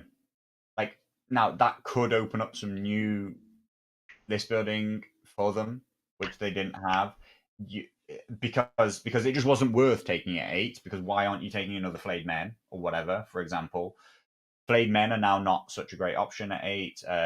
Blood Riders were already considered worse by comparison to Flayed Men, and now their War Cry's worse. They can't be weakened. Yeah, okay, great, but still, like Dragon is strong choice at 7 by comparison to them, as opposed to just being like, why am I not spending +1 point? I want to just mention there. Some people say like a mess is a good way to put it, or anything like that. One of the things I will say is I don't necessarily think Targs are weak, and I think that's a different conversation. Yeah. What I mean by Targs being a mess is just like you look at the list building, you look at anything about it, and me and Carlo talked about it again briefly the other week at the club. But you just kind of look at it and just go, I don't know what to do. Like, Yeah, that's weird. Okay, you have to understand that this comes from my own very particular mindset. Is that Targs seem wildly unsolved in that you don't know what to do. And they're also not perceived as powerful, right? And I like to shy away from things that are perceived as powerful. Them being a mess actually endears the faction towards me, right? Like, I don't like things that are just overtly unpowerful. Like, I'm not just like, hey, I want a challenge, so I'm just going to take absolutely dog tier stuff. But I am drawn to like, hey, nobody's like really done anything interesting with this faction before, so like I'm gonna try something like, hey, I'm gonna try like this relentless spam and try and reactivate relentless with Grey Worm Commander and stuff like that, right? Now that's obviously gone. That's not an order anymore. And I do understand that like the faction is all over the place and lots of its best stuff is gone. But like you could even be like, hey, by the way, I want to be garbage tier free folk these days because I'm going to run Marsden, Marsden Masande, and I'm just going to put a load of spam the free men. I'm going to spam a load of free men and get free on the board, and I'm going to like do some weird stuff. And like that endears the faction to me, but you have to understand that that comes from a very casual perspective. Like they are my 3rd or 4th tier faction, which when I put them on the table, I almost exclusively am memeing around, right? Like this isn't a faction that I live and die by. This is a faction that like once I'm bored of normal play styles, I come round to them. So if this is your faction, then I think that you have a right to feel like it has no direction and it's a mess and it's not good. And if you want to be like anywhere near like competitive and like winning events, then you have a right to feel like, why didn't I, what am I supposed to do here? This is just weird. This is silly, like that. There might end up being my deck doesn't help yeah 70% of my unit faction list, right? Like there might end up being good builds. This is actually the weird thing with it, but it could. it's just Harakars such are very good now. Yeah, I totally missed them when I was talking about all the Ranger Vanguard stuff. Harakars, I think, also got a big step up. Like, I know some people like really talked about them as being good before, but like, I really wasn't. I wasn't really on that train. Like, I'm not accepting that they were actually good before. I think that they really could be good now. That basically, they got a whole 1 point ability for free. Like, Jarl is worth his point. Like, it's a 1 point ability. You've just turned them from being a 4 point unit that cost you 5 into being a 5 point unit that costs you 5. So there's just no direction to the faction. There's just no like anything that you do, other factions. But at the same time, I think that like, you can put Dragon on the board and feel happy about it. You can put Cavalry on the board and feel happy about it. If you want to play Unsullied, you can put them on the board. You probably won't feel happy about it, right? Like they still don't implement infantry well because their deck just doesn't help. The Targ deck should just be called the Drogo deck, not just because Drogo is overwhelmingly the most common commander that's played, but because the deck helps Drogo and Drogo lists. That's why Drogo is so common. not just because he's very good, but because he's about the only one who seems to utilize the deck properly. And so everybody else is just being like throwing away like half the value of their cards, and so that's a problem. But there is something to look at there, and yet like I do actually think that most Targ players are kind of unhappy. They're also unhappy, like as Imperial Mini says, because Brazen Beasts are shown as this is the next thing that you get, and it's trash tier. And so yeah, I mean, like you have a reason to be like, well, the outlook not so good, right? Like, yeah, like you're not getting any help very soon, and I don't think that they're in a brilliant place either. But hey, you got some changes, and an iconic unit is worth using now, and I think that's good. Personally, I think that dragons at 7 is right where they should be.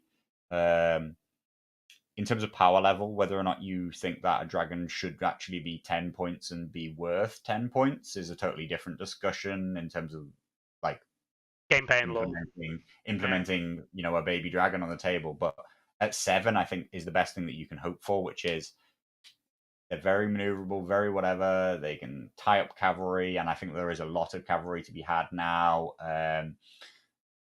Like I think maneuverability is really, really key right now, and so Tugs could see some play. Like I expect them to. I expect Targs though to have a lot of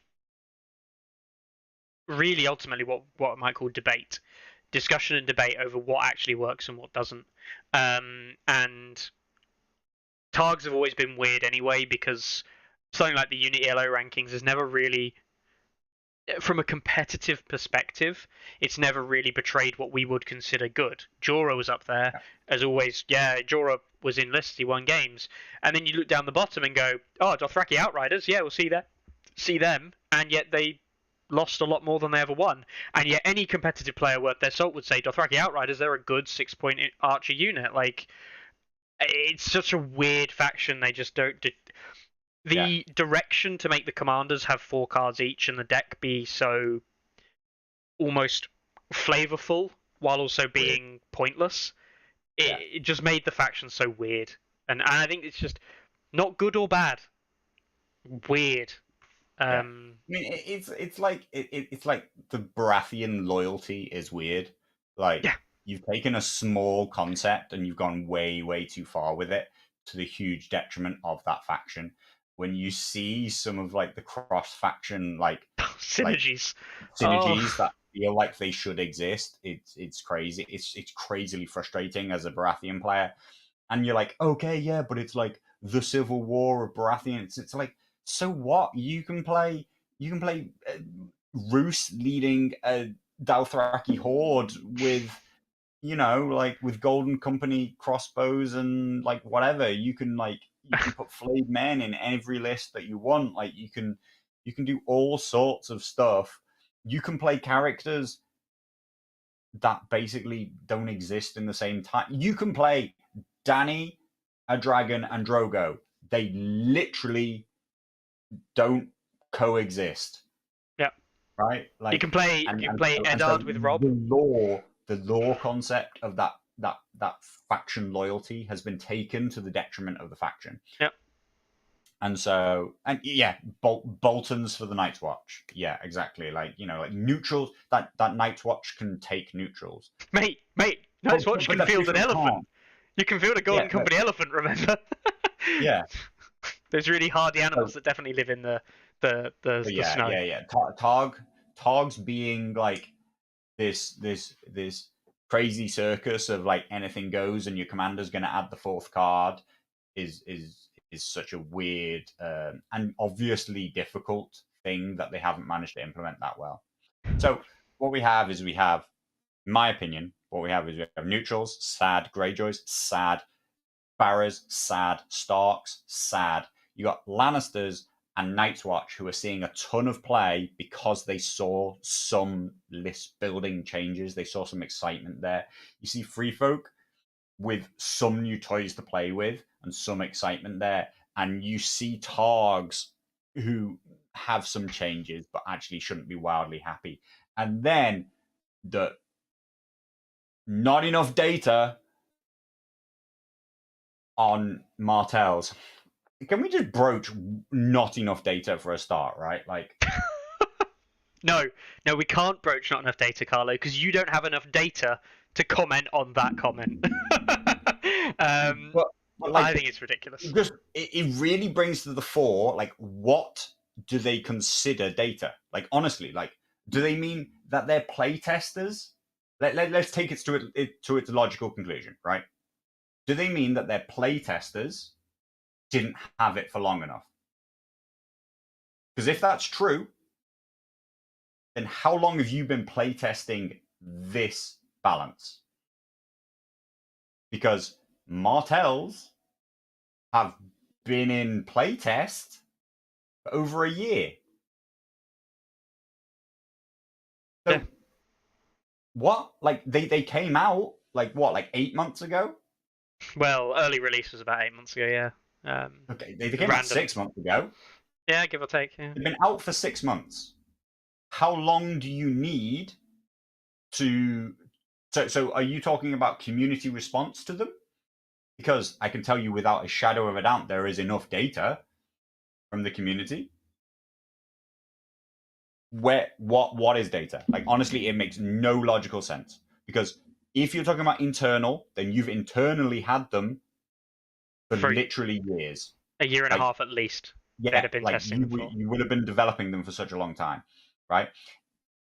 And then it brings around to the final thing of, like, Fabio mentioned in the live stream, like, oh, like, there's so many units these days. It's such a big thing, such a big job to do a balance, and that was such a huge, like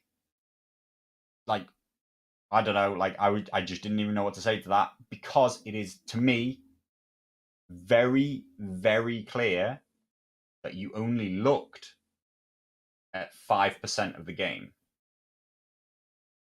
because there are glaring errors out there in the 90% of attachments that don't see use, the 50% of units that don't see use, the 50, 60, 70% of commanders in most factions see no use.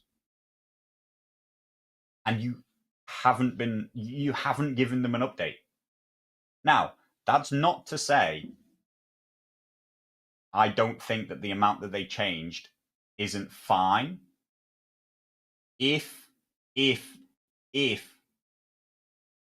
you're going to look again in literally 3 months. This is 3 months worth of work. This is 3 months worth of balance patch.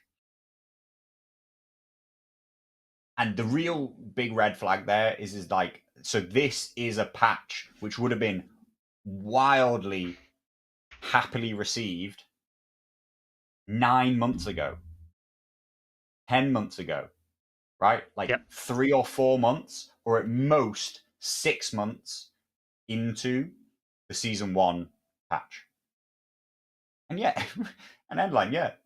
What percentage of NCUs got looked at? 5%, 10%, like, at most. It is mental to me that we saw something like the Corrin and Donald buffs, good examples of it, right? And then you see the Craster staying the same, and we're sat here like, I'm not going to sit here and say the Corrin and Donald buffs were good or bad, but the point is, you clearly were looking at NCUs in Night's Watch. You've clearly changed these things because you think they weren't good enough in some way, but there's a glaring, obvious thing that's just about a bag of shit. It's a bag of garbage. Nobody's running it in any way, shape, or form and getting anything, like, just not being played, even remotely competitively. And you just ignored it? What? Yeah. Like, what? And it's stupid because that's the bit I get annoyed by, because it was clear that they were looking at it. It was clear that they'd looked at it, and they just decided, in my opinion, they decided that Craster was fine. And this is kind of where I'm sat with a lot of it. You say that, Carlo's saying that they only looked at 5% of the game. I actually think they've looked at a lot more. And what they've said is, we're happy with the rest, and what we want to do is we'll make these changes and we'll see how the rest shakes out, because they're happy with the balance. And I will add to this that on the most part, we are not seeing an immediately solved meta. Yes, Free Folk are on the rise. Yes, Varamir. Yes, Steer. I think that was almost bound to happen, right? Because as I said, I mean, insignificant raiders, while they still exist, you can just put 7 units of raiders on the board and you might just win games. But the bigger thing for me, nothing is coming out stand out, but it's evidently clear inside factions what is good. The internal balance of the factions that got the touch up is now not good, and the internal balance of the factions that got hurt is probably better, but not in a good way because the external balance is now affected. It's like you fixed some problems and created new ones, which is always going to happen when you make any changes. But it's kind of like obvious what the impact of the changes have been. We see Kevin on the rise, we see Jon on the rise, not just in play rate but in win rate. We're not talking about big ELO swings, but we are now looking at saying, isn't Jon just the best commander in Night's Watch, and isn't Kevin just de facto the best commander in Lannister? And that's like, yes, we haven't solved the lists, we haven't solved the meta, none of this stuff really has happened, but we've certainly said, well, those are obvious standout picks, you pick them. Yeah. We haven't come to Baratheon and gone, we'll pick out what's good, because the stuff we saw was good in Eldon, perhaps, he's now worse. So we're now trying to find the new solution for that. But actually, really what we did is we hurt the best Baratheon build. We didn't make Baratheon have a new build. We just changed the one that worked. And yeah, it's odd. So, it's odd for me. And so, like, well, in my opinion, of say like the 9 factions, if would outside of the meme of neutrals aren't a faction, right? Like, I do actually think that the work to fix them is huge. Like, I think that they have really, really, really deep rooted problems, right? So you could maybe say of the 8 factions, right? They looked at 4 of them. Now, if you're telling me that you're only going to look at half the factions once a year, and that realistically, like, most factions are going to have to wait 2 years before they see any like real interrogation of what they're fielding, right? Yeah. Like, before they see any interrogation of this unit just isn't being played, isn't seeing play, whatever. Like, everybody's getting a little touch of like, oh, this thing sees loads of play, but that doesn't make anything else attractive. And particularly when it's like that was the only thing keeping your faction afloat. That Asher 1 point attachment was like holding up like the mediocrity of Greyjoys. Means that like when that just gets touched down, you're like, well, we haven't really enabled other stuff. Yeah, I think that like we can talk about the fact that Simon seems to be doing some good stuff, right? There always also like there's a load of articles, right? There seems to be some engagement. I even saw today, like Sunday Slaughter talking about like maybe something will come along. I would say don't count your chickens before they hatch, because like really, like, I think you're hoping for more than you'll get in terms of like like level of receptiveness, and kind of like that's a dangerous ship to anchor yourself to. But there are some positive signs there. But I always am the neg here, and just say like just measure them by past performance, right? Like, until they repeatedly and reliably show us that things have actually improved, because we've had flurries in the past of them showing interest in the game. We've had doing good work, and we've had visions and flames leading up to a patch, right? And then just off a cliff. We've had a live discussion where they're like, hey, how often do you want us to do these? And everyone was like, hey, every month. And they were like, we might be able to do it 6 months. And then it was like, never heard from them then for literally a year. A year later, and they're like, oh, by the way, there's a patch. Right? Like, just when literally people are crying out for it. Everybody's here saying like, it seems like they've at best been spending past 4 months on this patch. The community has literally been crying out for a patch for the past 8 months. So like, even if they only started working on it at the point where like people were desperately crying for it, they should have started working on it 8 months ago. 6 months into the patch, when Mance was winning every single tournament going, right? Like that should have been like, oh my fucking god, fix this right now. Guys, we've got a problem. He's just won 3 100-person tournaments in a row. Right? Yep. But no, they wait another, presumably, 4 or 5 months, right? Because this isn't 6 months worth of work. You haven't been working on this for 6 months. And if you have, then I hope you've already started work again. Because if this took you 6 months, you better be 1 month into the next patch already. Because guys, there's gonna need to be another one in 3 months, or at least another 5 months from now, right? Like, i.e., 6 months into this. We're already 1 month into the patch. Maybe not a full month, but we're there. We're about to start. We've seen our first big event, right? We've seen Valerian Crown. We're gonna see some GTs this weekend. The game is moving thick and fast these days on the competitive end of things. There is way more activity, but I think there's a lot of factions out there who have a reason to not be excited by this patch. I do think it's rightful. And I don't mean like, oh my god, my stuff's been nerfed, I'm going to cry about it. They have a reason to be like, this patch generates zero excitement for me. Yeah. Zero interest. And that's what change is supposed to do. Change is supposed to make us interested in the game again. And for some factions, all it's brought is sadness. And I think that's a big issue. I mean, that's not a personal perspective. Like my factions are fine. Like, I'm interested in Lannisters again. You know what I mean? Like, I'm interested in Lannisters. I think Targs are even more stupid, such that I might play them. Like I played Night's Watch. It was one of the last factions that I played seriously, right? Like Night's Watch. I was gonna jump on Night's Watch because they are super exciting right now. They're super interesting. And then like everybody jumped on them, and I was like, okay, that's not interesting to me anymore. Like, everybody's gravitated towards Ranger Vanguard. Like, it's so obviously that they're really, really powerful that like I don't just want to jump on that bandwagon along with everybody else. Maybe when it settles down, I might give them a go. But I always like to bring something new to the faction.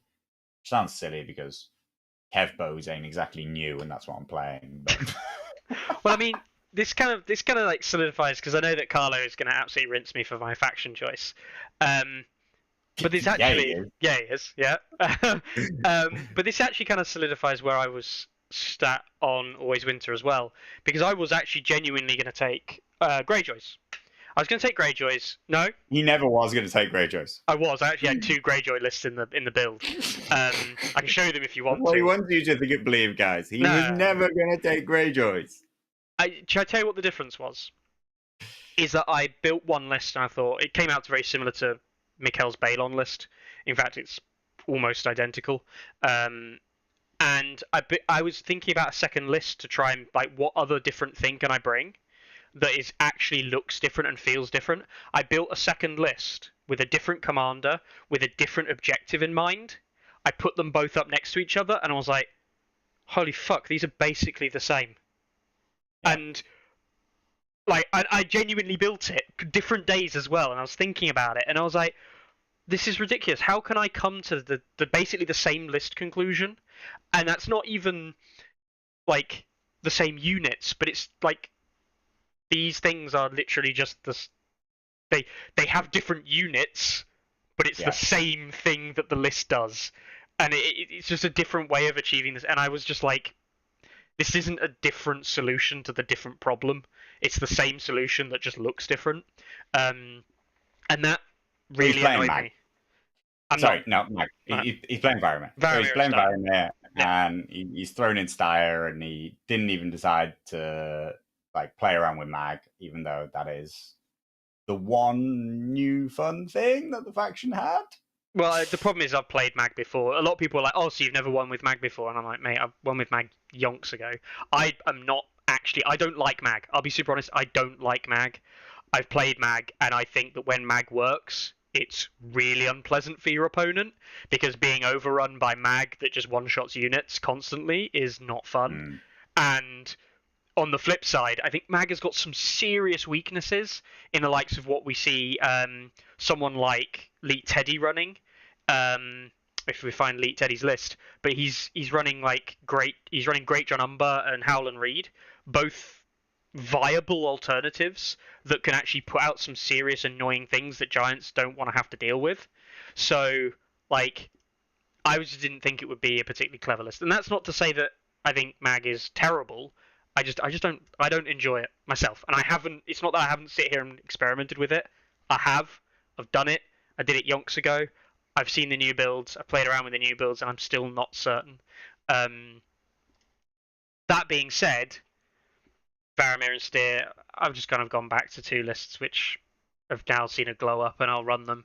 But I'm not interested. Like, this is the funny thing, and Carla's going to sit there and be like, but like, I'm actually just laughing at what's going on down in the chat. But yeah. I'm not actually. I'm not that enamored by the free folk changes, in that I think there's some fun stuff. Carlo saw me play some new stuff on an evening. Without being like straight on calling you out here, Mickey. Go on. You were really, really clear that you weren't playing free folk anymore until they got changes, and the changes are not. And you just said, like, the changes aren't big. Like, that's what I find strange is that, like, you were really clear that, like, hey, free folk, I've like played them to death. Until something changes, I'm not interested. Yeah, the one thing that changed was Mag, and now you're like, nah, I'm still actually just going to play the same free folk that I always played.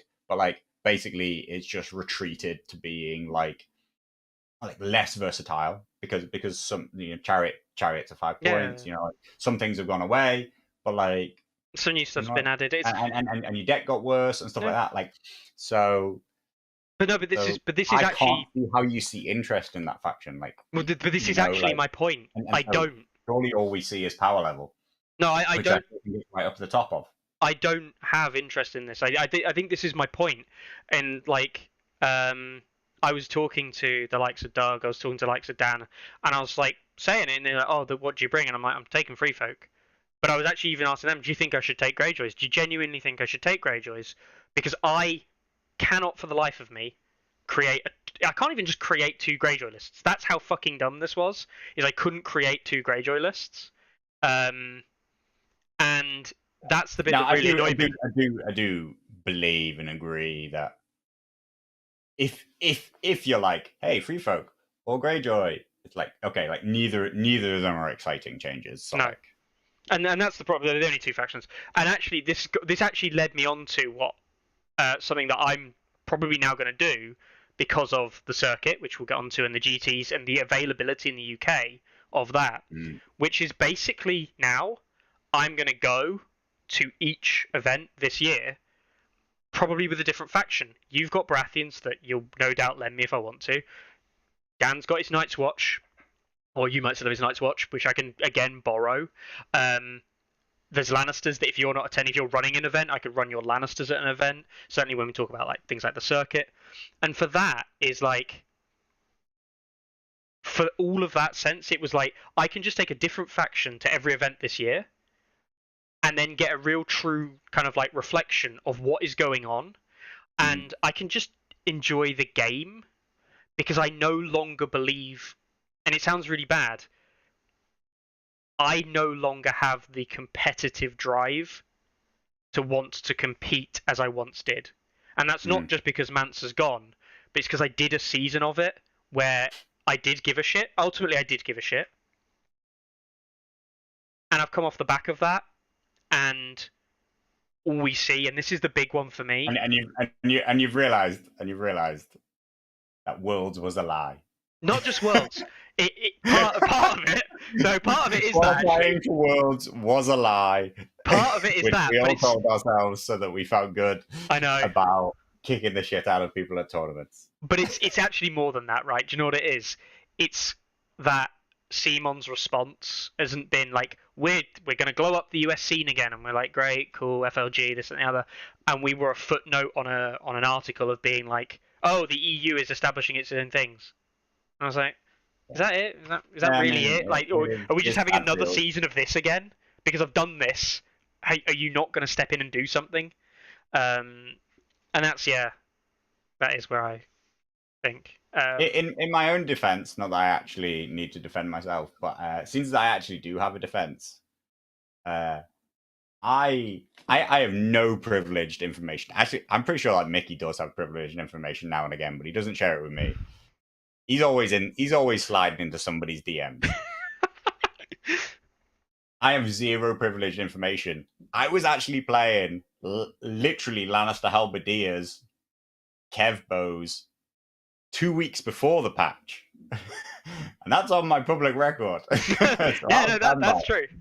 I was actually sort of like swinging back around to Lannisters already before the patch, and so I was happy that, funnily enough, and like the units that I wanted, and it genuinely was a bit of like, hey, I've sort of like given up and I'm just going to play the units that I want. And then it was like, hey, they buffed the units that I like.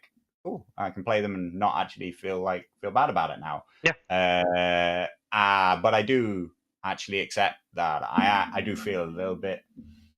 I feel less good about my choices when it's the same choice that everybody else is making. I don't want to play the same. I don't want to play mirror matches. I don't want to play Kev Bows versus Kev Bows. And stuff like that. So I am. I hope at least that my roost list is a little bit different than some other people's.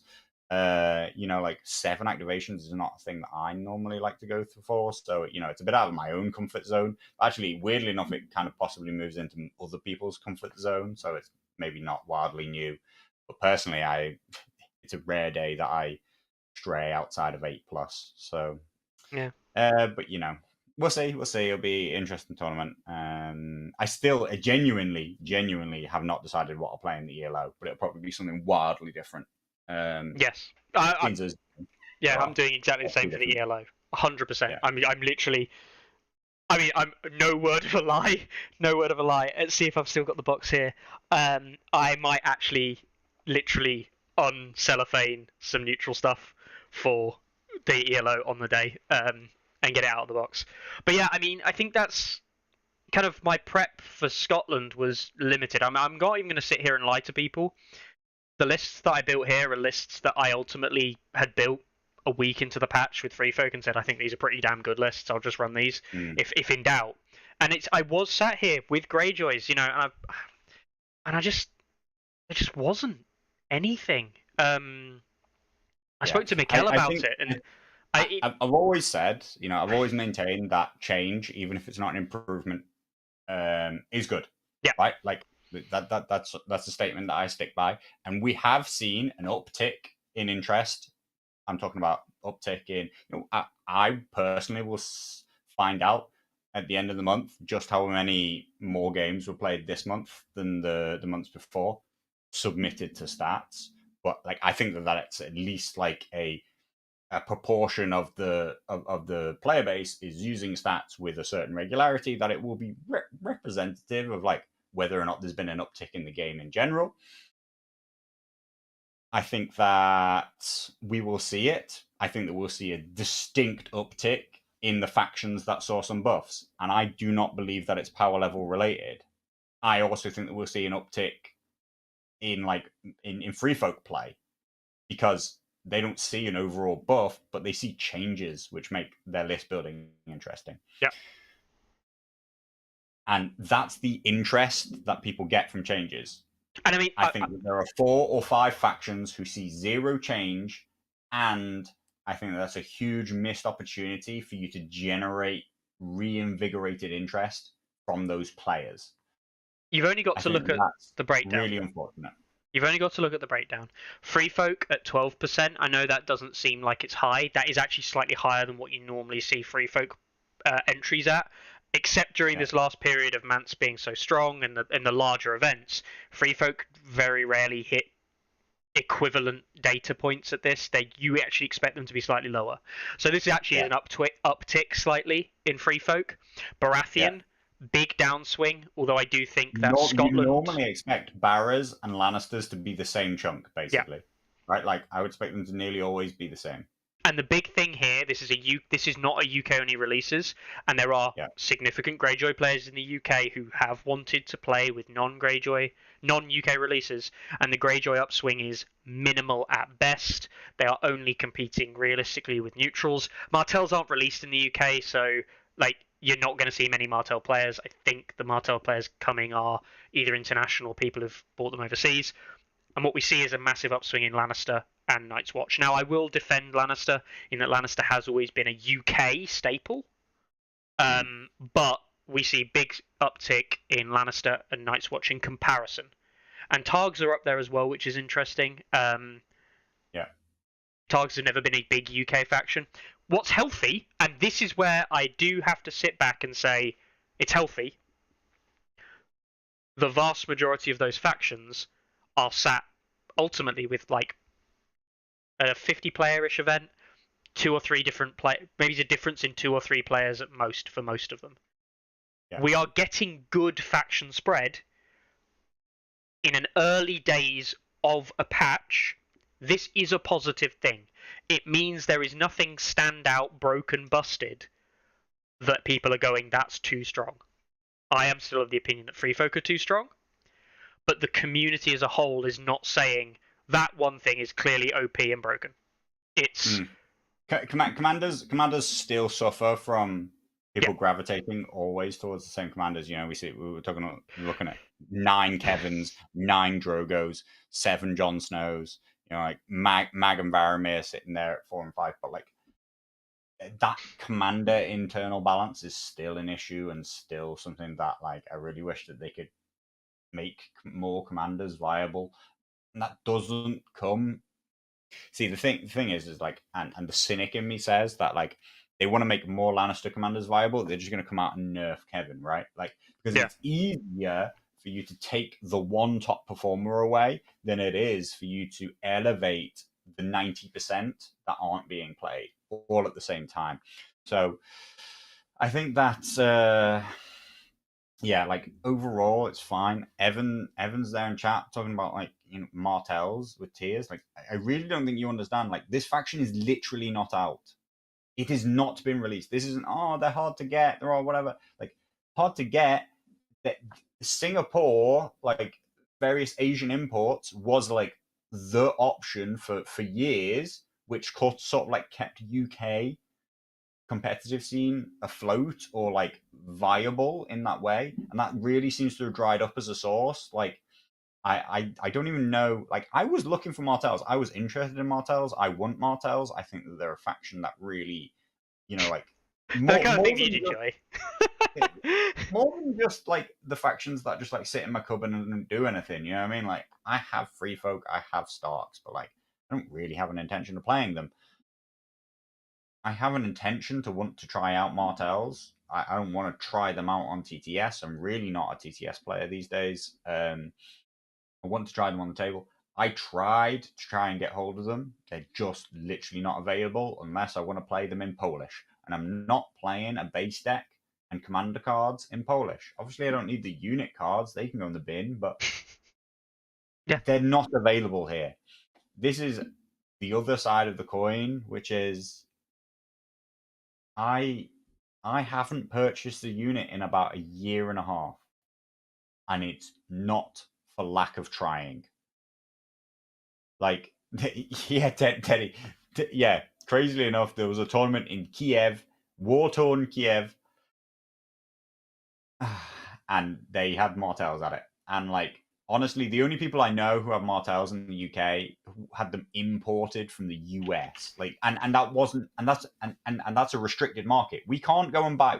This isn't like, I don't want to pay postage fees or whatever. We would have to DM somebody in America, ask them to go and buy them in their store, and then ship them to us.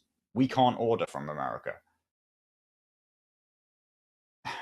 Yeah, so let's try not to get onto distribution issues. But outside of distribution issues, I actually think the release schedule is very light right now.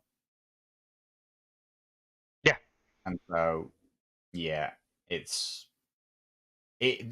there are still lots of red flags for me, and so like that's really not to be the neg, but like what you see positive in the patch, I still just say like, hey, kind of buy them in Germany. Do you know what I bought, Carlo? What do you got? I bought, of all things, I'll have to move your camera out of the way because I don't want to completely screw myself over here. But I bought myself because I realised if I wanted it's back to front, brilliant for anyone who's got their super special eyesight here. This is buying. That's the wrong way. I've flipped it the wrong way again. Ah, brilliant. I bought Greyjoy Drowned Men. I bought Drowned Men because I thought I'm going to run Greyjoys. I think I need a Drowned Men now, so I'll run a unit of them, certainly with the Balon list. Yeah. Like, that is what I bought. And I actually remember buying Drowned Men a long, long time ago, but thinking, God, these will never see play. I'll, get rid of them, what have you, just end up in the pile of stuff I didn't need. And actually, in hindsight, maybe that was a mistake, but like, I bought a thing. That's the first time I've bought something knowingly in a year. That wasn't like a deliberate purchase for like a specific model. Like, when I bought Heroes Box 3, for example. That I think that's nuts. I think it's just nuts that that's been the purchase. And so I mean, like we didn't really discuss it at the start of the show and stuff like that. But like these are reasons why I don't come on Tourney Ground anymore. You know what I mean? Like, and it's not that I hate the game. Mostly not that I hate the community. Mostly. I hate corners of the community. I'll not lie about that part. It's that what I was finding actually, and I think people will have been very aware, is that the more I talked about song, the more I thought about song, the more we discussed things that Simon were doing, the more I think about Simon, the more upset, angry, and disillusioned with the game I get. Right? So I left every Monday less happy about song than I came into it, right? And it wasn't because I mean, like I'm just ranting and like saying shit and I mean, like getting myself all up in a tizzy or anything like that. It's just because when I have to sit and reflect on song for any significant period of time, I'm always just left reflecting on like missed opportunities and that this could and should be better. And so I decided to like retreat from that side and just focus on things that I can provide for the community. So I've spent a lot of time working on building new tools, and like we'll talk about that I'm sure in a sec. Like probably have to finish on it. Like it's already over 2 hours because once I start talking about song, like I can talk for days about song, but then when people ask me about like other things and what could be better and what I think about things, like when I really start to reflect on them, that's when I get sad about how things could be, right? And the game, when I just play the game, when I just think about an event that I'm going to go to, when I just try and run an event, when I organize stuff, I'm like, hey, this is great. Community's great. XYZ's great.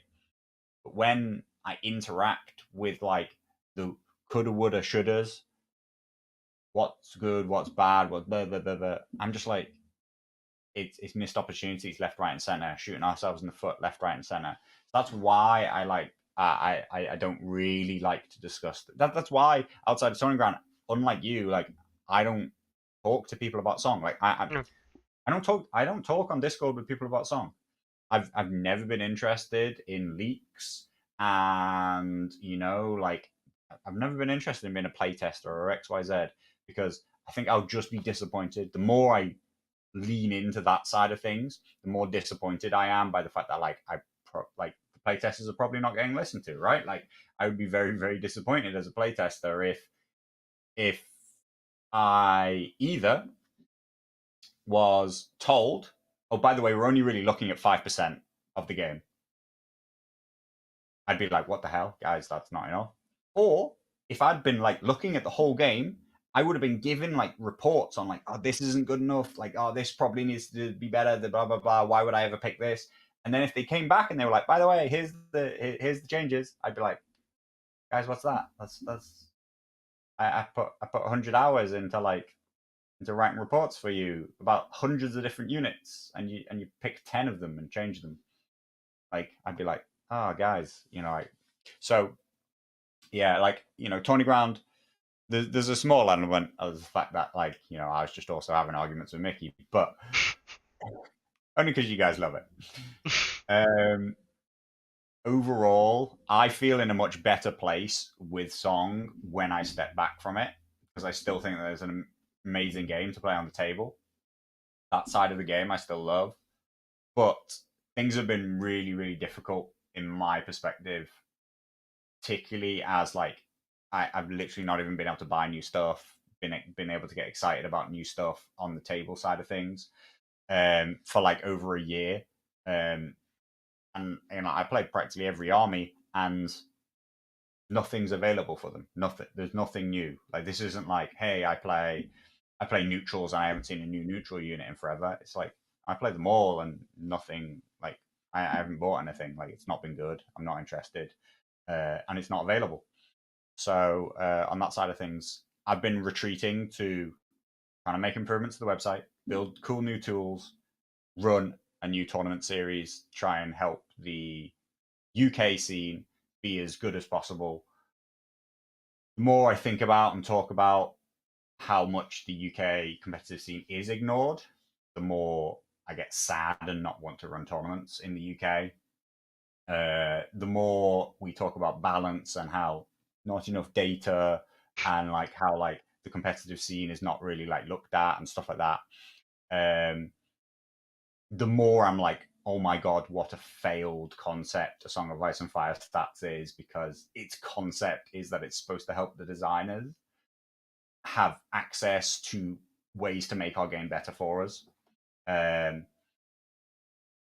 a byproduct, hopefully it makes you enjoy the game more and gives ways to kind of enjoy the game. If you see no excitement in the 5% of things that got changed, if in 2 months' time you're already bored with the new established meta, then as always, I say the solution's always been in front of you, and it's ELO tournaments.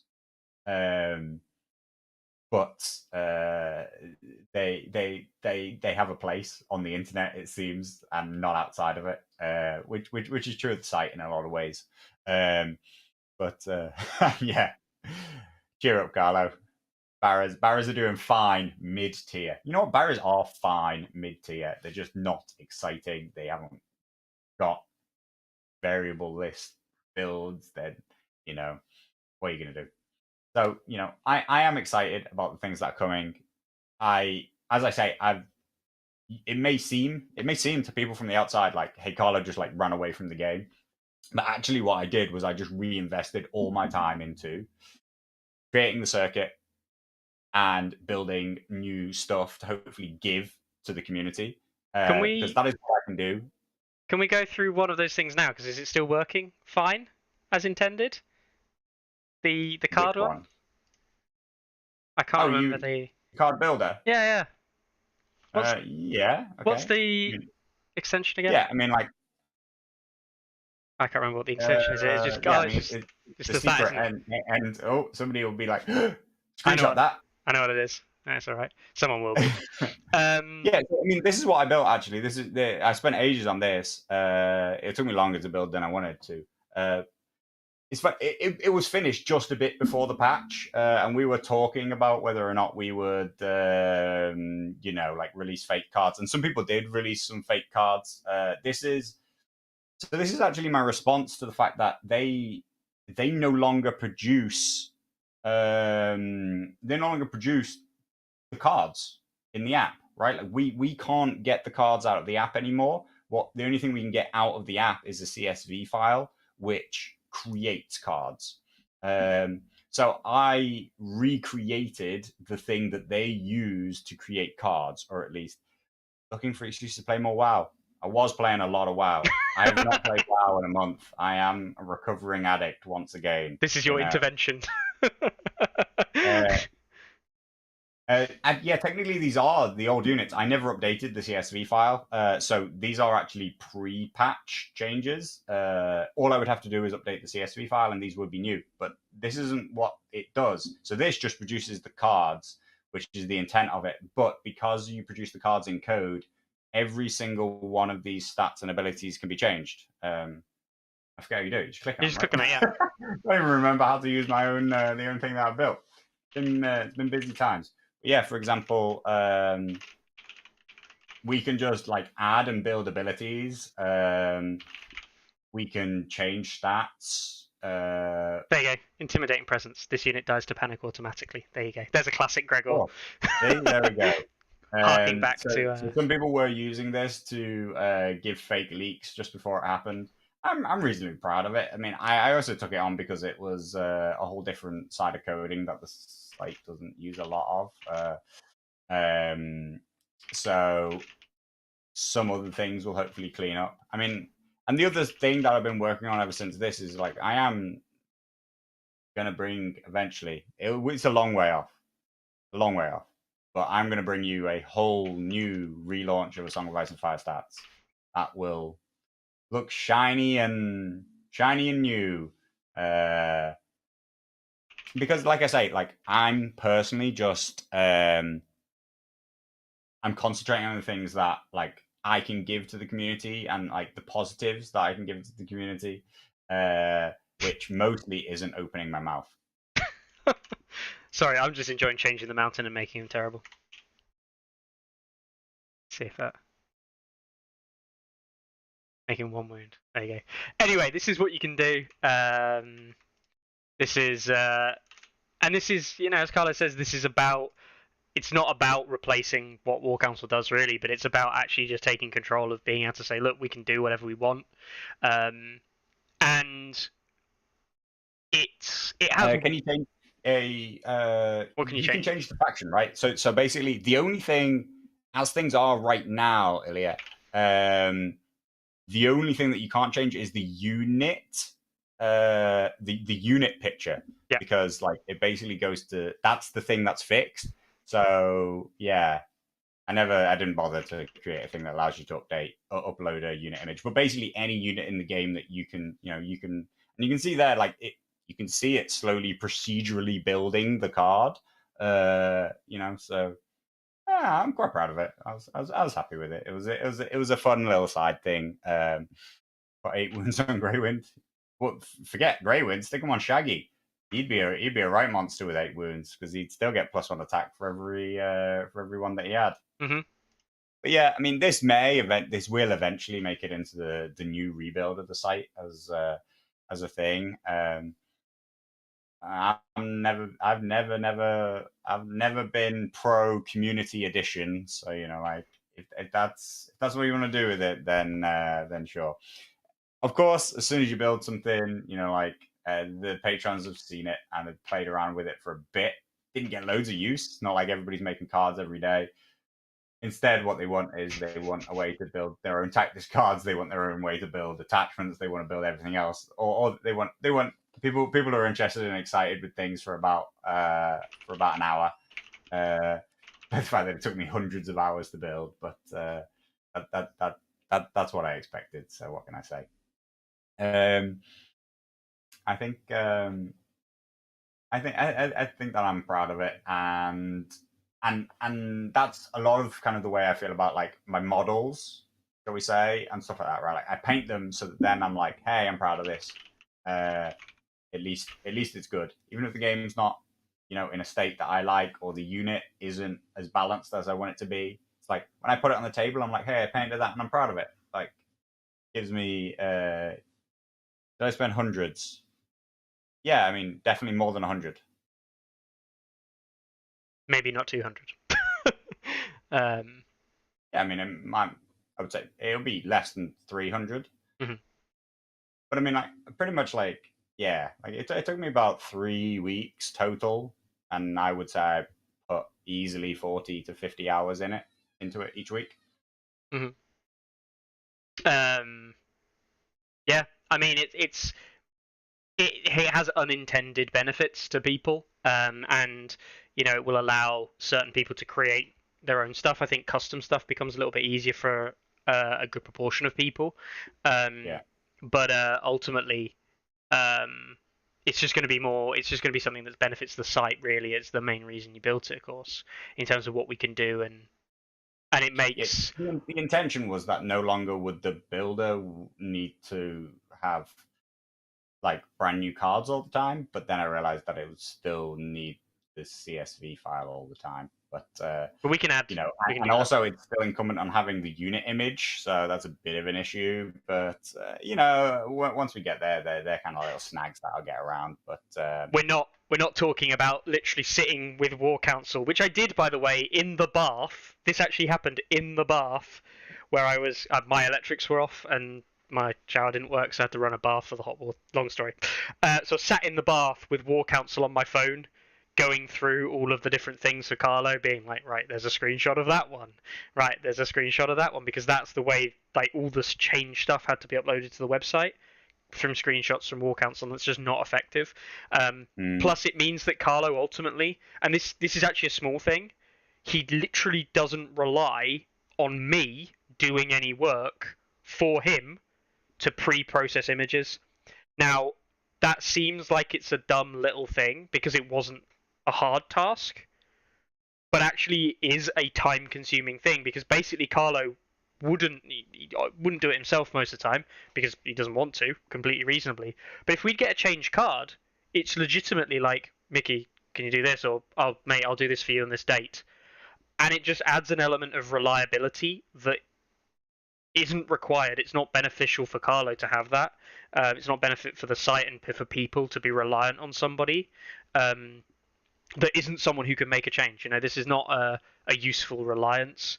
So a CSV file can be just downloaded, sent across, bang, done. Easy. It takes about, and when I say and it more takes like importantly, 2 minutes. say if we really want, like, you can build a card just by building out the CSV file, right? Like Yeah. you can just type out like, hey, by the way, I want a new unit. I want it to be called this. I want it to be in this faction. I want it to have this stats. I want it to have this. And then outside of providing the unit image, that is the thing that is missing. Everything else is just like generated by code. So that'd be really cool. When it's ready, when it's there.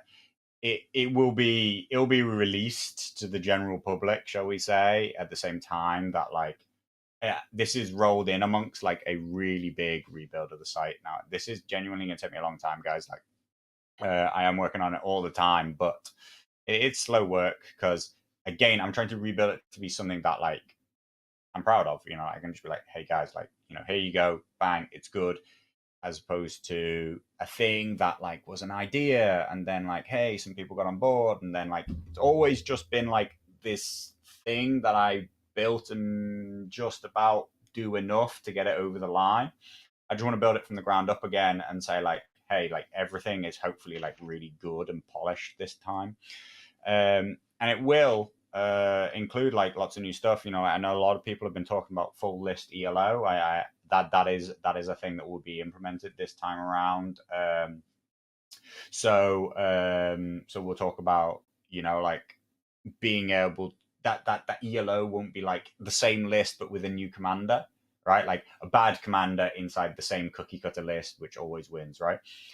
And there are actually loads of really really interesting ramifications off of the back of that. Like uh, once we start to use unit ELOs in the same way that we use commander ELOs, because don't forget that they are different. I know a lot of people are asking whether or not they're going to be reset and stuff like that. Like I really just didn't see a value in it because then unit ELOs aren't the same, right? Like that's the reason why they just like go off really really big.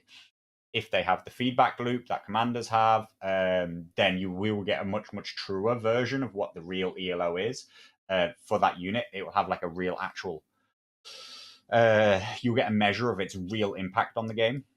And we start to be able to look at all sorts of stuff, like what the actual value of 7 activations versus 8 activations versus 9 versus 10 is, because we start to see these things in play.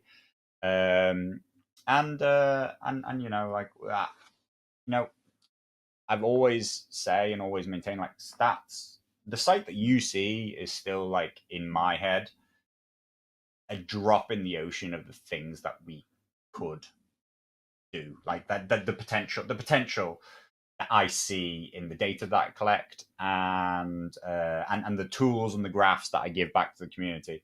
But obviously, what stands between that is my desire to go out and build it and change it and do it on any given day. And bringing it back to that earlier point, the more time I spent, like, really, really close to the game, really, really discussing, like, my hopes and dreams for the game, the more it drained me from, like, just like imagining what amazing things we could have, right? Like, and so I've just tried to, like, retreat from the community and just imagine cool things that we could have, and then, like, come back, and hopefully I'll be able to come back and just, like, give them to the community. It's always been like that for me, in terms of, like, like, stats was very much an idea that I had, and I, like, brought it to the community, and lots of people didn't get it at first. It took a very, very, the stats is way behind where it could have been, just because, like, the first year was really trying to convince the community that it had any value at all, right? Like, a lot of the community, Holy like, shit. really naysayed, like, that it was worth anything. Like, I don't mean, like, oh, the site's not good enough. It doesn't, like, it's got this bug, or it's got, like people were literally just like, this is worthless. Why would I ever use it? You're the devil. Like, okay, cool. I think we bridged that a long time ago. That, like, I think the community sees its value now, and sees, hopefully, it's had subtle and not subtle impacts on the way people see the game. And personally, I see that completely separately to Tourney Ground and the way that we talk about the game. I know a lot of, obviously, to other people, they will just see the things that I say and the things that I build as being two sides of the same coin. But to me, like, they're two totally different personas of things that I do. When people ask my opinion about stuff, I'll just tell them the neg side of things. But when I dream about the things that we could make, it's actually wildly positive. I see only positive things that we could do, because when we're creating and like, generating new and exciting things for the community, that is just fun for me, fun in concept. So I think that going back to that side of things has been a real positive change for me, and so hopefully I'll be able to give you positive things, but it really won't be soon. Won't be soon. Please don't expect it soon. No. Yeah. But we'll bring you one thing soon, and that's the circuit. Yes. Quick. Really soon. Quick. Really soon. Before we move on to the circuit, people did point out that if you are interested in joining the Patreon, you can do it through the website. So it's been sat there just next to Carlos' head, all the way over there. It's all over the website on the front page as well. This is the impact that the patrons have, and it's not to say that they have a massive impact, in that, like, we don't just get a random new patron and go, oh my god, this is, like, amazing, and Carlo puts in 1 more hours of work. That's just not how it works. Yeah, I probably don't even fully say hello to the new patrons, but I appreciate your saying. But it does make this side of it, like, not from my end, but this is talking for Carlo on his behalf. It makes it more worthwhile for him that it's there and it's being done, and that people do recognize it, and it does add to the number of people that the one group of people that Carlo will chat to is the patrons. Pretty much, when he says retreating from the community, he will still react to the patrons we've got. So the likes of Evan will still get a good shouting out from Carlo if Carlo's decided to come out of the cave for a day. I retreat from the wider community back into the echo chamber that is that is Patreon. It is actually interesting that right now, definitely, Patreon, on some regards, on some topics it can be an echo chamber. You know, there are certain undercurrents of my own views in there, you know, like, and stuff like that. Like, but actually, it is a hotbed of arguments at times. You know, it's not actually it's not a group think on a lot of topics. A lot of people. Nearly all of the ones, at least the active posters, are very passionate about A Song of Ice and Fire from various different regards. You know, like you obviously you are if you're supporting A Song of Ice and Fire stats.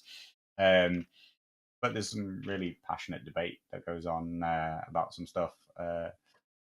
Yeah. Not always, or not always PC, but I do. It is a side of the community that I do really still try and engage with because you know, like, it's the people that I feel like their opinion and what they want out of the site really does matter to me. So, you know. Mm-hmm. Jameson, some people pay good money to be shouted at and belittled. That is true. That is actually a weird thing that people do pay money for, and let's not go down that route. Anyway, patron. Let's not kink shame the patrons. No. Come on, guys. No. Chris is entitled to what he likes. Right. Moving on, we've got the circuit. Right, the circuit is Carlo's baby, for want of a better term. I don't know what else to call it. Idea. Baby is the right word because it's still very much in its infancy. It's 3 new events. So it's in conjunction with the UK tournament circuit, which I will accept is actually the English tournament circuit. That's, you know, I can't do anything about that, guys, but there is already a Scottish GT that we're going to. There's already a Welsh GT. So, you know, I can't change the fact that all of the venues and events that are part of the UK tournament circuit are in England. They are, however, much more dispersed across the country, not entirely London-centric, which often the entire country is boiled down to that one city. The UK tournament circuit runs, I think, about 9 events, with the London Grand Tournament being the the pinnacle crowning piece, the culmination of the series, right? It's the we Stats Song in the UK has been working with the UK tournament circuit for the past couple of years to produce the LGT, and that's gone really, really well. The UK tournament circuit is, without getting onto the whole USA versus UK thing, it is literally the equivalent of frontline gaming. Like, the London Grand Tournament and LVO are near identical equivalents in terms of they vie for each other as multi-game systems to be the biggest event in the world.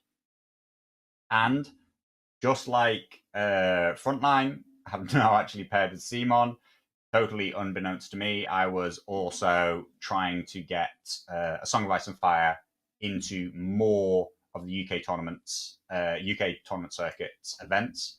And the 3 which worked out date-wise this year are the London Open, which is in like 3 weeks from now, 4 weeks. Mm-hmm. 4 weeks, I think. Yeah, 4 weekends from now, just under.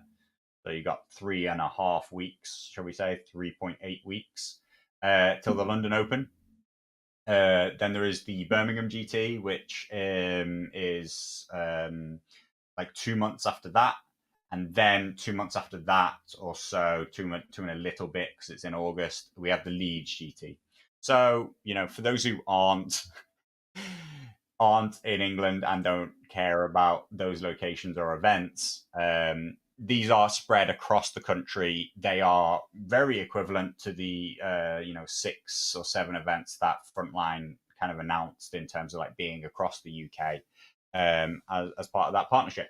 Now, I don't expect these events to be sizable enough that we'll see like the international travelers that we see for LGT. That's not really what they're aimed at and what they're for.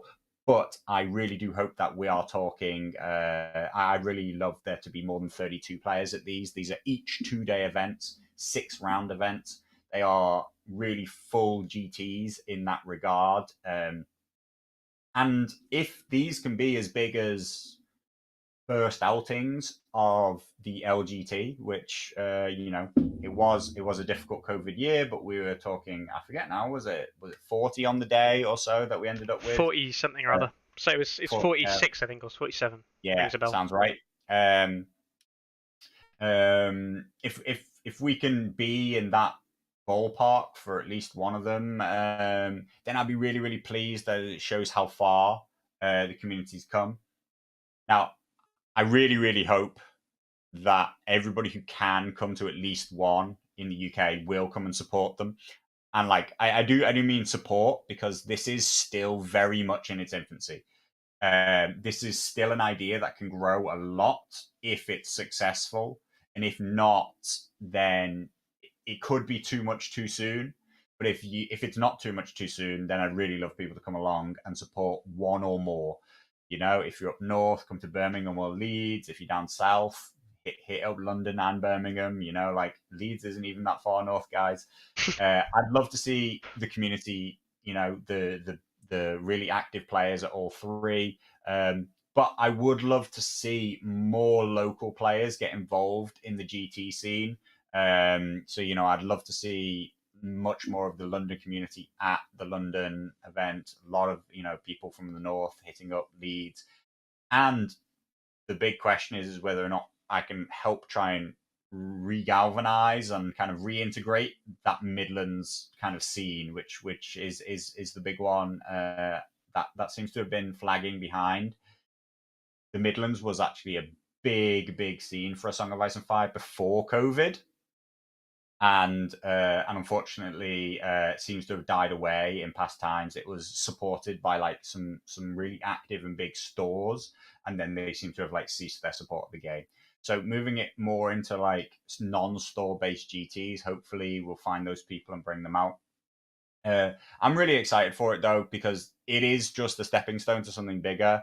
There's opportunities to run Bristol, Manchester. I believe that there's two others as well on the full UK tournament circuit next year if these are successful, or working with the other established GTs, which we really have a really brilliant UK event scene at the moment. And I want all of them to be successful at the same time and culminate towards the London Grand Tournament as being like a really, really crowning piece. And for me personally, the Invitational being a crowning international piece. Now, its existence is still going to be alongside the LGT this year. The exact format I'm still working on, but the circuit will be one of the major qualifiers for. I'll also be looking at like all the big national events that are going down.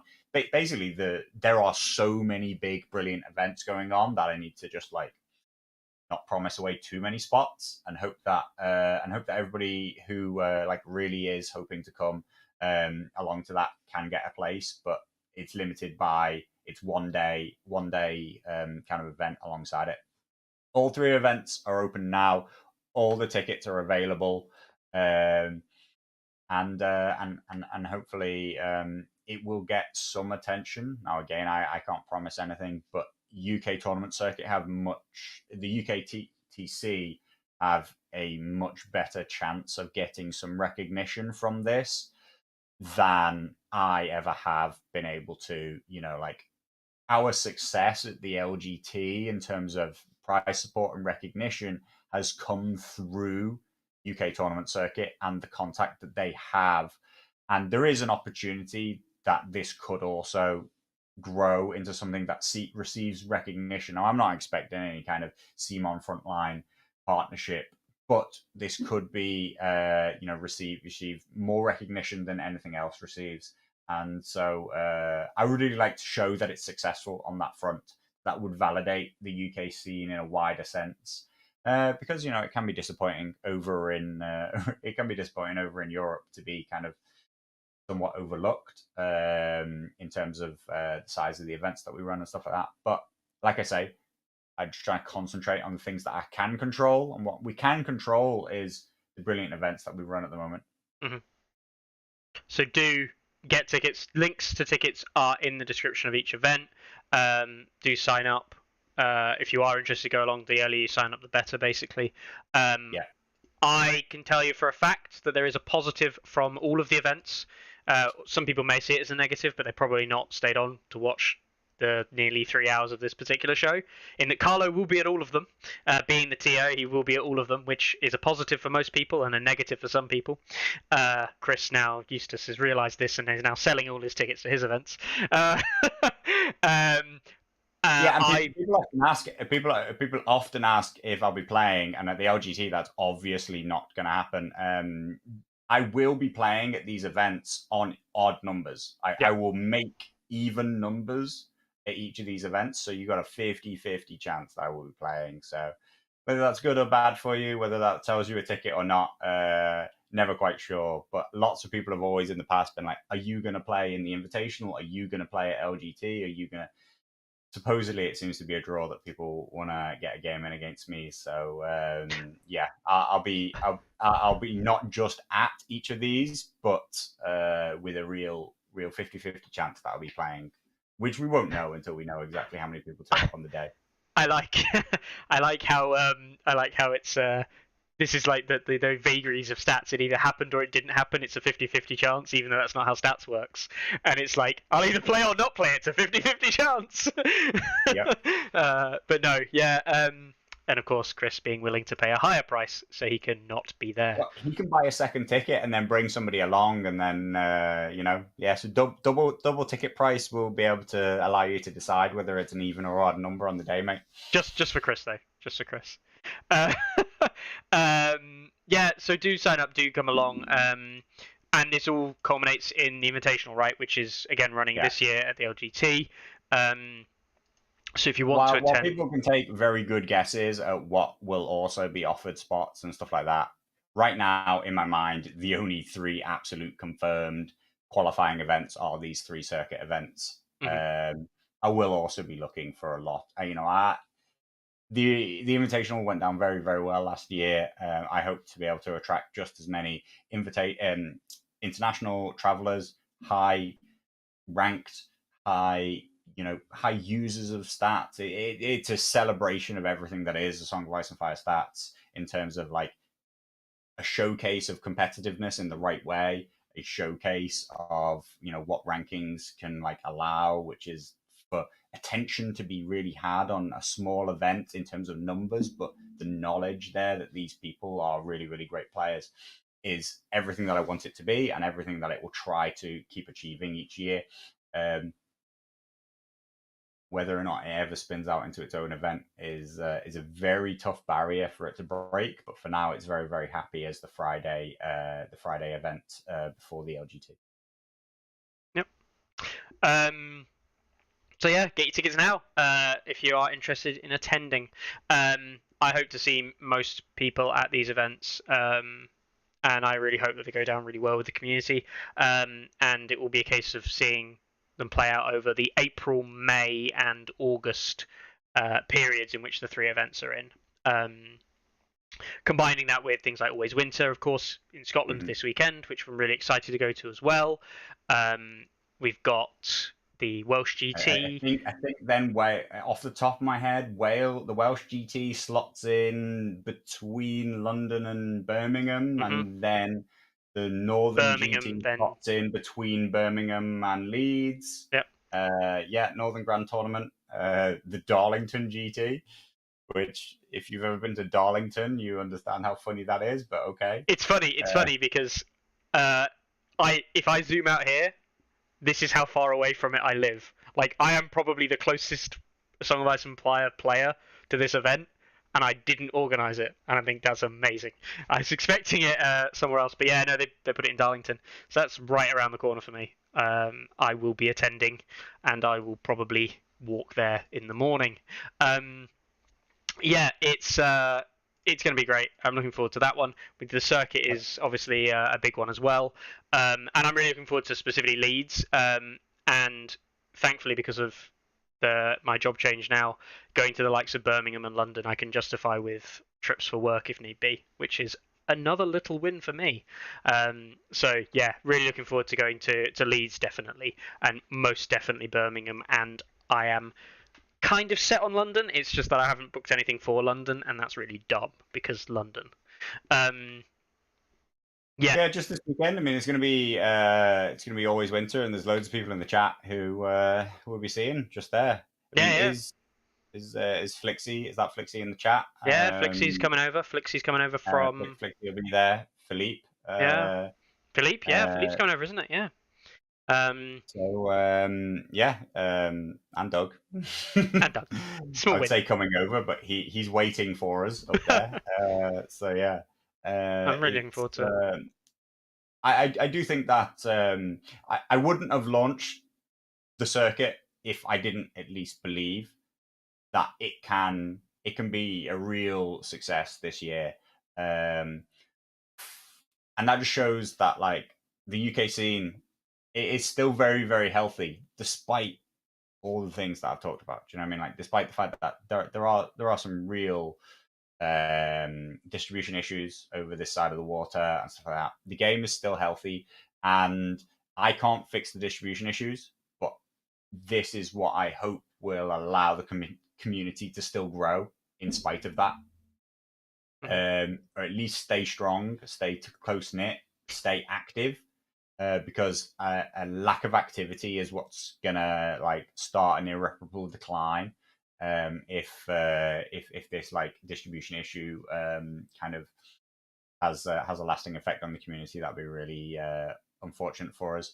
And you know, we've been put to shame by the Polish community, who are just like absolutely smacking out the park. So I'd really like to get back on an equal footing there and show that we're well, I mean, we're not going to win back our 2 national championships that they came over and stole from us, but we could maybe win one of our own nationals. We can win some pride. That's what we can win. We can win some pride. I mean, Mickey went over and robbed the French one, so we got one. But like, we're 2 for 1. We need more. Yeah. Right. Yeah. Okay. Awesome. So yeah, that's where it is at. That's where we're heading. I did say to people, and I made a promise 2 hours ago, 2.5 hours ago, that if I said something, then we'd get some maybes, pictures, some zeros. We've got some zeros.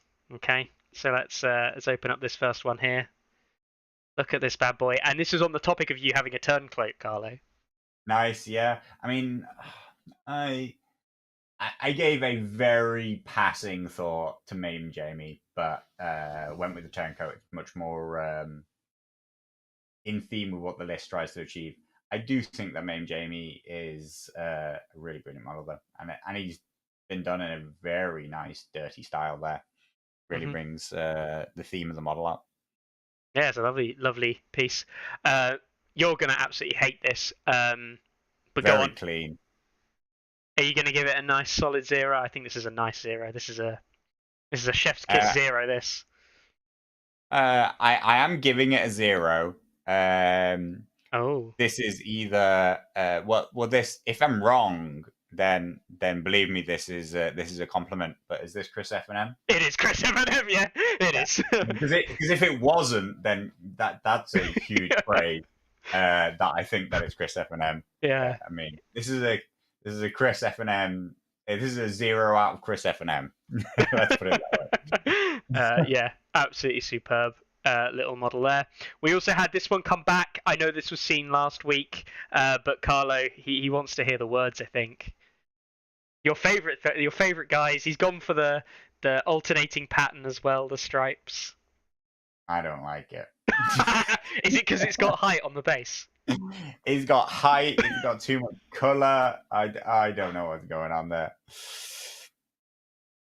Yeah, Tim Whitney gives it 1 thumb up. 1 thumb up. Left thumb only. Yeah, I mean, obviously, it's a very high quality unit. What's the blue going on with? I assume they're a minor house, but are they connected to Kevin? Because Kevin picture doesn't wear a blue cloak. In the picture, off the top of my head, he wears a red cloak and he has a dark coloured tunic. I don't know. The only thing I can do is go check because I don't. Yeah, he's red cloak. Yeah. Yeah, red cloak and a dark tunic. See, Mm. I know the cards. Yeah. I mean, obviously, it's going to look beautiful, sharp, and powerful on the battlefield, but it's an absolute 0 from me. There it is. He can go home happy now. There you go, Brannon. And we actually have a new entry. Not a completely new entry, but something that you did mention about, and he literally sent in the message to me in case no one else sends stuff, plus you were talking about them anyway. Got these. Mixing up a little bit. It's an interesting base, which I know. Sorry, it's a bit less interesting. They're really strong shadows. I was like, that's a really interesting, like dark, kind of moody areas in that base. Now they look good. I'm gonna show how little I know these models because nobody plays them. Are they converted or not? I actually don't know if they're.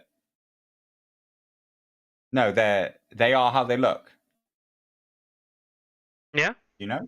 Yeah, they are. know? They are, as far as I'm aware, they are the base units. The base unit. They are original. No head swaps. No nothing. No. I don't believe so. Okay. And what is the unit? Do you know what the unit is? I mean, there's a question. They're a range of vanguards, right? Yeah, they are. I'm just making sure. You know. Yeah, I mean, I do know what unit they are. I just I've seen them on the table so few times.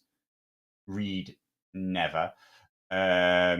Yeah. That I wasn't 100% sure if they were original swords head. They are actually really nice models. I actually think they are really nice models. I thought they were converted because they look very nice and like very natural, whereas some other models, like let's just say a lot of Dan's models are converted to look more natural and more realistic than they came in the box. Yeah, they're nice. Yeah, I'm surprised that. Yeah, I do. It's good. It's good that such a nice unit is back seeing play. Yeah, agreed. Yeah, the snow and the weathering's actually really nice. Nice touch. Putting on the cloaks and on the bases. Strong 0. Isn't it? Do you need me to? Yeah, we need you to say it, mate. It's not the same if you don't say it. Come on, everyone knows that. You don't get your own personal. And you know what? This is actually a really, really tiny thing, but actually, I quite like that he's put a blue dot in the center of the base. That's actually a very useful and astute thing to do. Tell you what, I did see somebody do. I forget who it is now. So somebody who drilled a hole in the center of the base, and you can place like a stick in it, and you can pivot around the stick. That's a really good idea. Which is actually a really good idea, which I've never really seen other people implement. Yep. But yeah, no, I think the blue line just for use of determining where your center line is and cuts a lot of confusion out. So yeah, sure, nice. That's from Piojo. With those, sure. Yeah, nice addition. All right then, shall we do the usual rundown? I mean, this is getting ridiculous. I might have to stop this segment of the show because it took me half an hour to read all the goddamn names out. I tried to get me to stop this segment 6 months ago, but we're still here, listing off 15 to 20 tournaments a week. Right. It's because people love me trying to pronounce things terribly. So, we'll go for it. We've got Always Winter ELO happening on the Friday, part of the Always Winter package. What are you playing, Greyjoys? Probably Greyjoy or Neutral, I'm thinking. I haven't decided which one. I actually also have the Lannister starter set and Lannister Crossbowman, so I might play something like a Tywin Crossbow list. Oh no, Tywin's Heroes 1, isn't he? Damn. I've got Heroes Box 3. Oh, and Kevin Crossbowman? No. Kevin Crossbowman with no Knights of Castle Rock. No. Yeah, it's gonna be sad in ELO, mate. He is ranked like 6th or something. I know, right? But oh my god, I've got it. Anyway, right. So we've got an event happening in Kazan, Russia. We've got an event happening in Poland, in the Hegemon shop. So that'll be the guys from Hegemon, so the likes of the guys we know, Slavek and that lot. Rebellion in the South, another event in Russia. We've got an event in Germany in Hertdorf. We've got an event in Alicante, Spain. They've just had another Spanish event. The Spaniards have been on fire. It's a weekend game every weekend in Spain, which is great to see. Another event in Poland. Poland bringing back the heat here in Wrocław, and another one in Poznan. We've got the Always Winter GT happening in Stirling. We've got another event in Warsaw, in Zelanza, Poland. That's the FGB group, who did very well at the Polish GT. We've got Chelmsford Vunkers Clash of Members happening this weekend as well. Obviously won't be attending that. There's an event in Schaumburg, IL, which is Illinois, right? In the USA, which is Adepticon, in case people hadn't realised. Adepticon is this weekend as well. We'll see how Adepticon runs. I don't know if they've got... I don't assume list lock hasn't happened yet. Yeah, they don't do list lock yet. But there is looking to be a decent number of players there. Adepticon, which will be good. And it's confirmed that Adepticon winners... places, people who do well. 4 players from Adepticon or 4. something. Yeah, they did do some confirmation of organised play recently. Yeah. We've got an event, LT Scrum, happening in Barcelona, Spain. We've got House of the Badger in West Sacramento, California. We've got another event, the Songweiss first tournament of the Songweiss and Fire, Kraken, in Rota, Spain as well. We've got an event, a 30-point perhaps event happening in Cannes in France. We've got an event happening in Dorsten in Germany as well. We also have an event happening in Fanboy 3 in Manchester, just a small event happening in Fanboy 3. I think their second competitive event. They did one recently, I want to say, as well, a couple of months ago. They did, they did saw a post about it. I was going to go and warn them. I wonder if anybody warned them that Always Winter is the same weekend. I hope that they're not discouraged by, but I remember them coming out and posting on Facebook that this was their first open event to that they'd run an in-house event to like their own community, and now they're ready to kind of promote a bigger event. So I hope somebody warned them that this is a hard weekend to try and get entrants. Maybe somebody should go and do that. Mickey. Yeah. Okay. I don't even know who's running it. I'll find out. We've got an event in Overland Park, Kansas as well. We've also got, so this is the last one happening this weekend, but the other one that is coming up, and I'd say it, is the 40-man Let's Play event in Luxembourg as well. That's next weekend. Not this weekend coming, the one after. That is event on the horizon though, which is really interesting because they've got space to go a lot larger than 40 as well. And that's a Luxembourg group. I really hope that event goes well, but I'll talk about that briefly next week. Has that come around already? Yeah, that's already here, which it feels mental because... Yeah, I did. That's unfortunate. I was kind of intending to have a look at whether or not that was at all feasible, but I guess not now. That's I hope that No. There's another one I'm thinking about. There's a much bigger one being run in June. Right. There's the bigger one in much Luxembourg. Bigger one at the end of June. Right. Okay. Cool. But it's the same group. I think this is their tester perhaps for that. All right then. So what we're on? I think Poland won out, although Spain was competing there for numbers. USA is stepping up the game as well. 1, 2, 3, 4, 5, 6, 7, 8, 9, 10, 11, 12, 13, 14, 15, 16, 17, 18, 19, call it 18 because Always Winter, 2 events, same weekend. 18 events happening this weekend. It's becoming a staple to see 18. I remember the days where it was 8s and 9s and we were like, wow, that's a lot. Staples to see nearly 20 events every weekend, which is fantastic to see. That's the community out there doing their thing, being amazing. Very UK centric event today, just because that's what's been on my mind a lot recently, the circuit and trying to build up the UK scene and trying to provide for provide for those at home, shall we say? Give what I can and interact with the part of the community that I actually like really can interact with. But like people are there in chat. Sunday Slaughter Stovetop says that they should have a stream coming out of Adepticon. I had genuinely forgotten. Like that's how little I've been interacting with the wider scene. I'd forgotten that Adepticon was creeping right up on us. So there'll be loads of big names, recognizable names from online, from BTS events and stuff like that. So yeah, that'll be interesting to see what comes out of the US. Always surprising stuff coming out of the US. It is good that they seem to have their organized play somewhat moving forward. I know there's been some hiccups, but somebody mentioned earlier that I forget which one's next. Oh, Atlantic City Open, ACO now has a confirmed event. I don't know if it was a LSO, Lone Star Open, maybe was struggling for a long time to try and get Song into it. But yes, the US has some stuff moving along. But there's plenty of champions for the US. The US has their stuff, and they'll get the recognition they deserve. Mm-hmm. Hopefully, we'll continue to fly the flag for Europe a little bit again, and Flixie will be over filming out of Always Winter. I don't know if I'm going to assume that they're going to be post tournament battle reports, so look out for them. Look out for Brian McGonigal. Without a doubt, he will be posting his reports out of there. And I don't know, actually, is Carly going to be at Always Winter? Will we see a report out of Carly? But I'm not sure if Carlo. That's really convenient.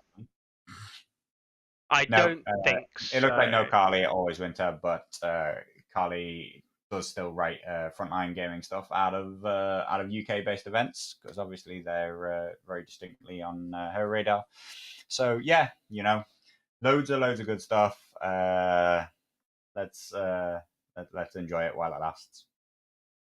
Last thing I'll say before we go on to this week, the thing I'm looking forward to most of all, apart from seeing people and playing games, Isaac, KJ, another Lannister diehard, who I think he's first time I'm going to meet him. He's been very active on the TTS scene as of the last couple of months, so it's going to be great to see new people as well as old people. But favourite part of the weekend, apart from meeting all of the amazing people, but he includes it, it's meeting Marwyn and watching Marwyn meme. And meeting or beating? No, meeting. Specifically meeting Kevin, because Kevin's an absolute fucking great guy, and he's always fun to be around. And you know what, actually? You know what I'm looking for? It's not the games, as much as the games I'm looking forward to. Do you know what I'm really looking forward to at the weekend, Carlo? Go on. The Saturday night curry. Of course. That was strong last year. It's going to be good again this year. It's a good time. We had a great time. The community are excellent, guys. Keep being excellent. Keep playing games. Keep enjoying the balance we have. Find your own enjoyment with it, and desperately try and build some Targ lists that maybe make some sense. Bring some sanity to the world. Just more dragons. More dragons. And with that, we'll leave it with there. So thanks a lot for tuning in, and I will see you next week, no doubt. Maybe it's with some guests on from Scotland if they want to come on and talk about their experiences, tell me how badly they did, tell me how well they did, just tell me how Scottish the world is after they've been there for a weekend. Have a good one, and I will see you later on.